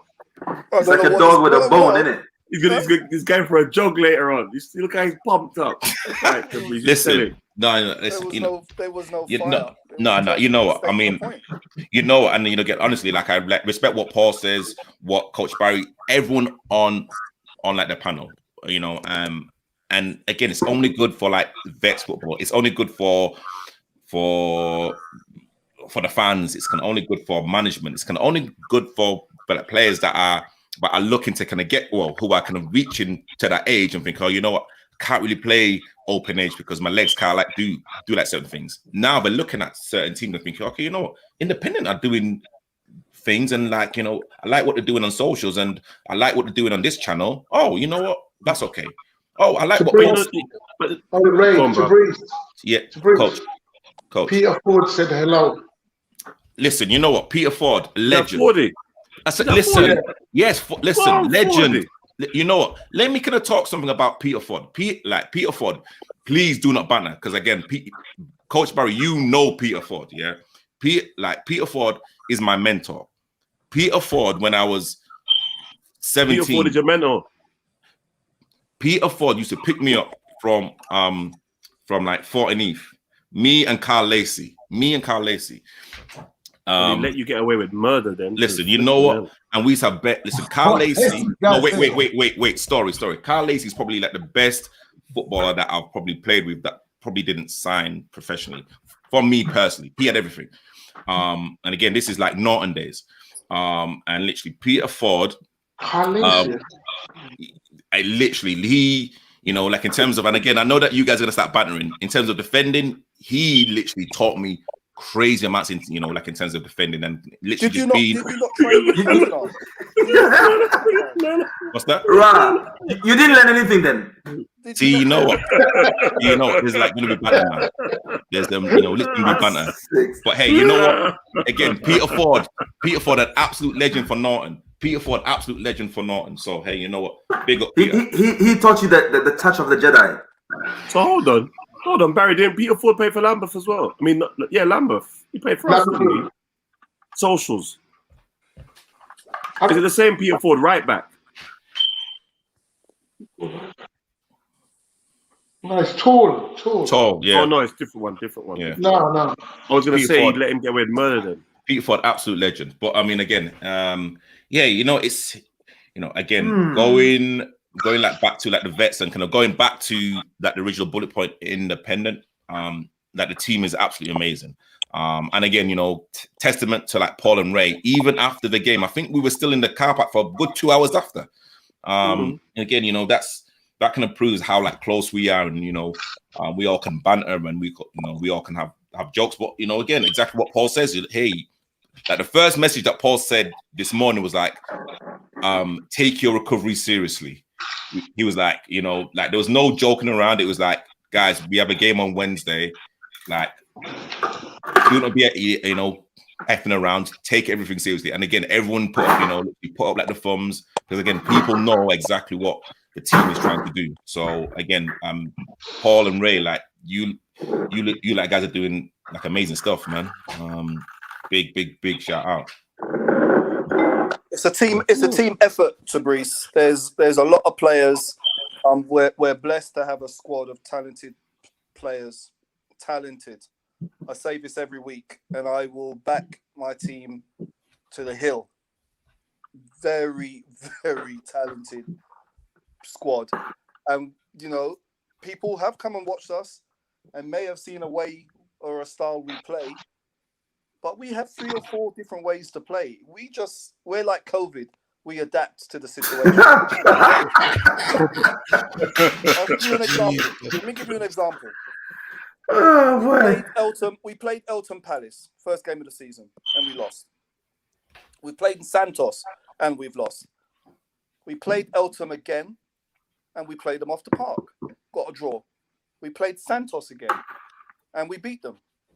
It's just, we adapt. We learn. As I said, we're like a virus. We learn. And that Mutate. We mutate. That in a team is a very dangerous thing, especially in Vets football. It's a very dangerous thing because you might have the upper hand in the first 45. In the second 45, it's a different team that comes out and they're doing different things. That's the interesting part about grassroots, though, because you don't have that. Well, before the social media era, anyway, you don't have that a huge advantage to study and know your opponent in recent form. So the coaches who have that brain to read them come in for halftime, which you allowed 15 minutes. Grassroots teams never take anywhere near the 15 minutes. So within 3 minutes, 6 minutes, have that ability to turn your team around. That's what Jamal, that's what cup football is all about. Jamal, we played a team that used to be in our division. I'll say Kingsdale Vets, one of my favorite teams. I love them, and I went to watch them. Why is he laughing? A couple of weeks before we played. You don't know why he loves them, right? A couple of weeks before Jamal. A couple of weeks before, and Barry. A couple of weeks before we played, I went to watch them, and on our game, one of their guys goes, "You was at our game. What are you doing that for? Bloody hell, have you got anything better to do?" I goes, "Well, that's what I like. That's what I like my teams to win, right? I like to find out what teams are doing and then win." We played them another week. We beat them 6-0. See that you go the extra mile, you benefit from it. You're doing things that other teams ain't doing. You know that that team has got a weekend off. They're not going to go out and watching us, but I'm going to go out and watch them the week before. You know what I mean? To be fair, Paul, we've seen teams coming to watch us of late. So of late. It's when we are progressing into the end now, boy. That's a standard now. You know, you have to go and watch opponents. Pretty soon, you and Ray won't be able to do games together. One of you have to decide to manage that game, and the other just go watch the next week's opponent. Well, we've done that. We've done that. We have 3 managers. Like one is dealing with a game, one is dealing with the banter and the fight on the sidelines, and the other is probably watching the other game. So it ain't easy. But kudos to these two because like he says, there's huge egos in the squad. There's talented players in the squad, and to be able to get everybody happy, understanding, and have that solid foundation. And I think it's also testament to the fact that the nucleus of the team over the last, say, 4 years, at least since I joined, has still been there. The loyal ones have still been there, and there's been people who've been slowly added to the team. And when they come, they don't just get pushed and say, "Okay, you start." They come and they sit on the bench, they watch the team, and when they are thrust in, they do their job, and it's the team who are actually going to say, "Okay, he needs to start." It's not even the managers who's going to say it, and that's been really good for us. So it's not like no favoritism or you have to earn your place. Which is the thing is, I'll say, I mean, yeah, we want to win, but the one thing I'm most proud of, I'm proud of the actual group itself. And at the end of the day, Vets football, that's the difference with Vets football and open age football. You want to we've created this thing that it's a group. And I see it every Saturday. I see us turn up and I see men talking, laughing, enjoying each other's company, and that translates on the pitch. And at the end of the day, whatever we win, whatever we don't win, I take that as a win. When I look at them and I see a group, you see the group, you see the nonsense that's spoken, you see the banter, the camaraderie. That's what the word is, Tabrice. When you see all of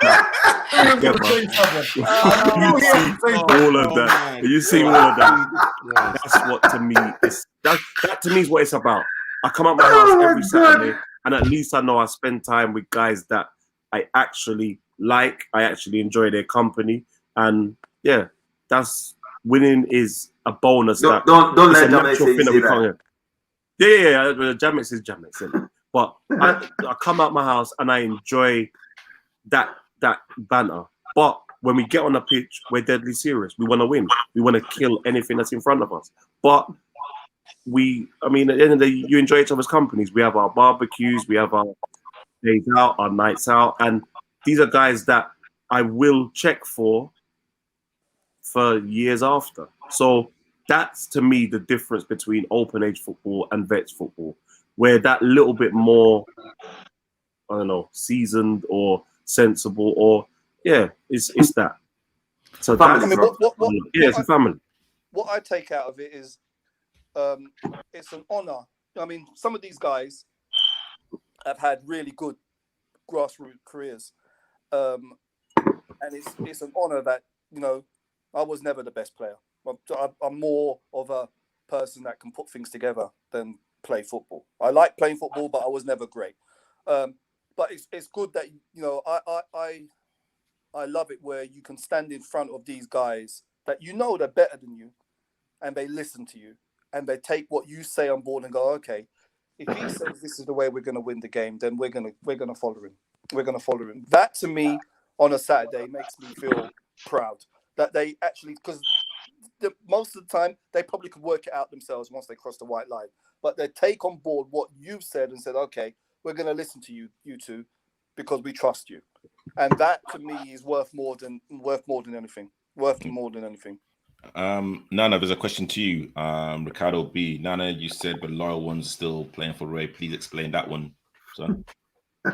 Hold on, Nana. Before you even get into that, you can have that, but let me just say one thing. Mr. Ricardo B, we extended an invitation to Mr. Ricardo B. So let him respond to that one in the comments. Go, Nana. Yep. No, let him respond. Because he's a prime person to respond to that. If you, in our team, like you said earlier, it's a family. If you want to be a part of this family, yes, you have to earn your stripes and be a part of this family. If you want to jump ship, go ahead and jump ship. It's that easy. Somebody will replace you. It's that simple. And I'll leave it just at that. There's people that I've met. I joined 4 years ago, and the people that I started with that were there before me. I joined them, and they're still there. They are part and part of the fabric of the team. They don't. If today somebody came to the team and I felt like the person was better than me, I would definitely put in my shifts so that when the manager calls for me, I'll do my job. It's that simple. I won't just up and leave to another team and say, "Oh, I'm not getting game time." So, you know, it's a word for the wise, isn't it? If he wants to hear, he can hear. It's that simple. You hear that? But it's about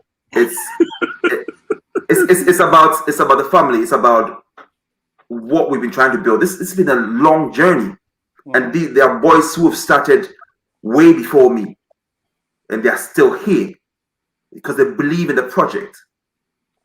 And from where we started to where we are now, and where the potential of this team has to go and can go, it's ridiculous. Let me ask you a question. I would like to see Ricardo be on the show, please, because I need to see. Let me I need to hear both sides of the story, because I'm not sure. I don't know who Ricardo is, but I don't know if my brother Ricardo is being represented here. I don't know. Wait, sorry. Paul, yeah. Paul. Yeah. Who is Ricardo B? Is he a player? He used to play for us. Oh, okay. He was our captain. He was our captain in the last final. He was our captain. Yeah, Paul. You're a guy that goes around and watches a lot of games, vets, open age, and I don't want you to be. I know you will be impartial. The potential of independent vets football club team right now, and where you think it can go. Can you just say that to the viewers and people who are thinking maybe they've seen the show, they want to come down pre-season and see? And can you tell them what sort of pre-season we do as well? Listen, I know you're not there often, but can you just, maybe try and... Listen, I mean, you know, I mean, Must again, say you're not there often. you know, That's facts, bro. you know, yesterday's game, just watching it, it was literally pure joy. And it's frightening. It's frightening, you know, and you know, I like firmly believe this is literally the like beginning of the journey. I mean, the like potential is limitless. The sky's the limit, 100%. I'm kind of literally talking, not gonna only because again, hey, you know what, exactly what Paul and Ray do, like their like recruitment is like spot on. So if you kind of want to come on trial, cool, come. You know what I'm saying? Like it's a kind of grueling 4 to 6 weeks. It's brutal. It's brutal. It's brutal. Absolutely brutal. Ask Ieri. and listen, even if you get through those four to 6 weeks, the WhatsApp groups are brutal.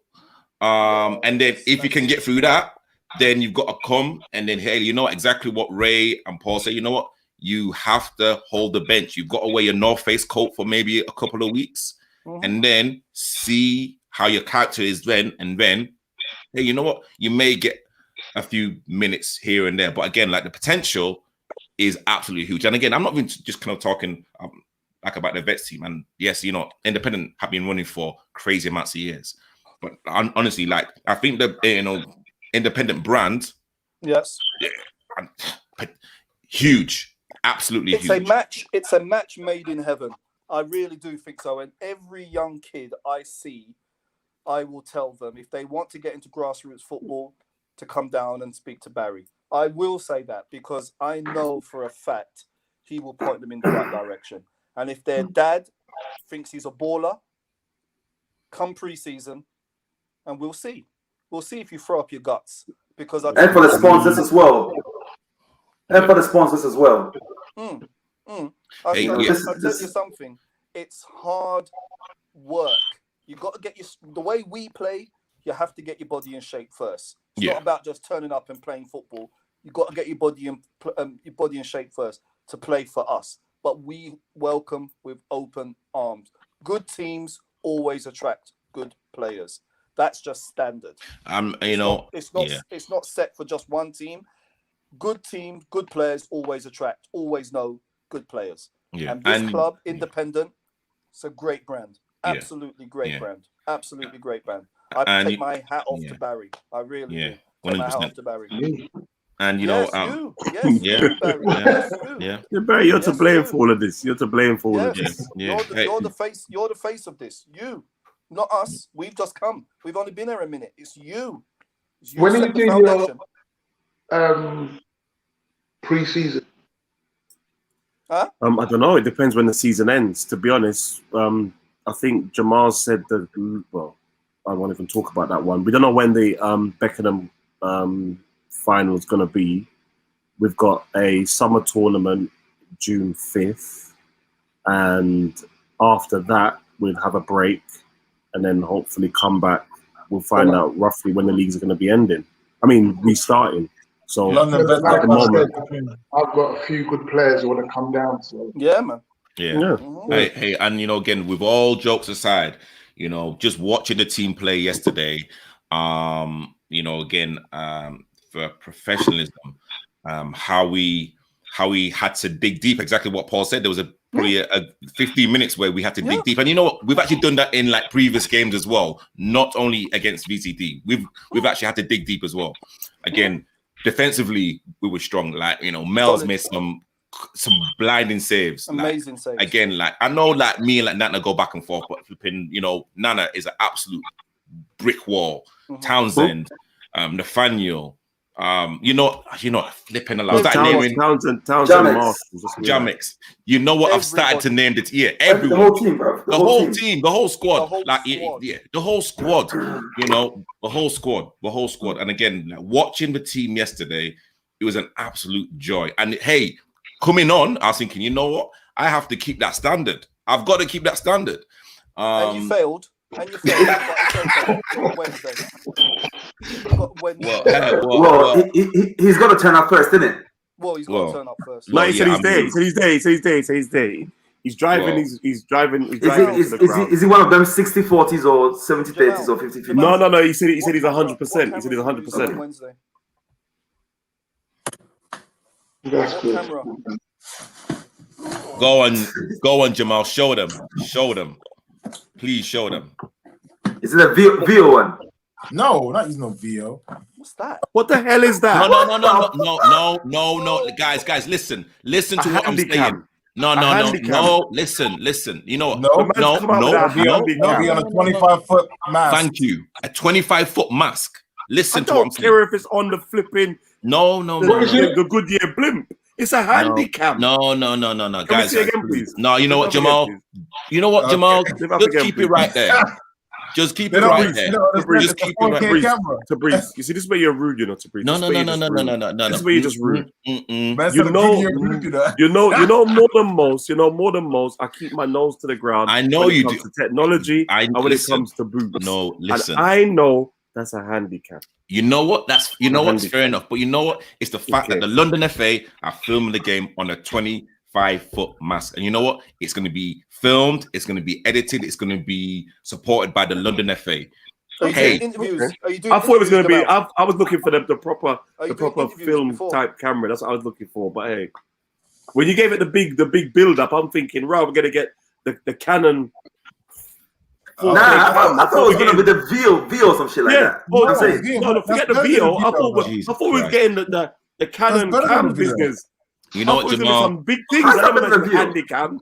You know what, Jamal? You know what, Jamal? Lens. You know what, Jamal? They'll catch up. They'll catch up. Yeah, I know. You know what, Jamal? Just kind of let them. Jamal, just don't you dare. Cause when you're rigging me up in the week, tell me, Ray, what camera should I get? Please don't you dare try and push me like I'm some.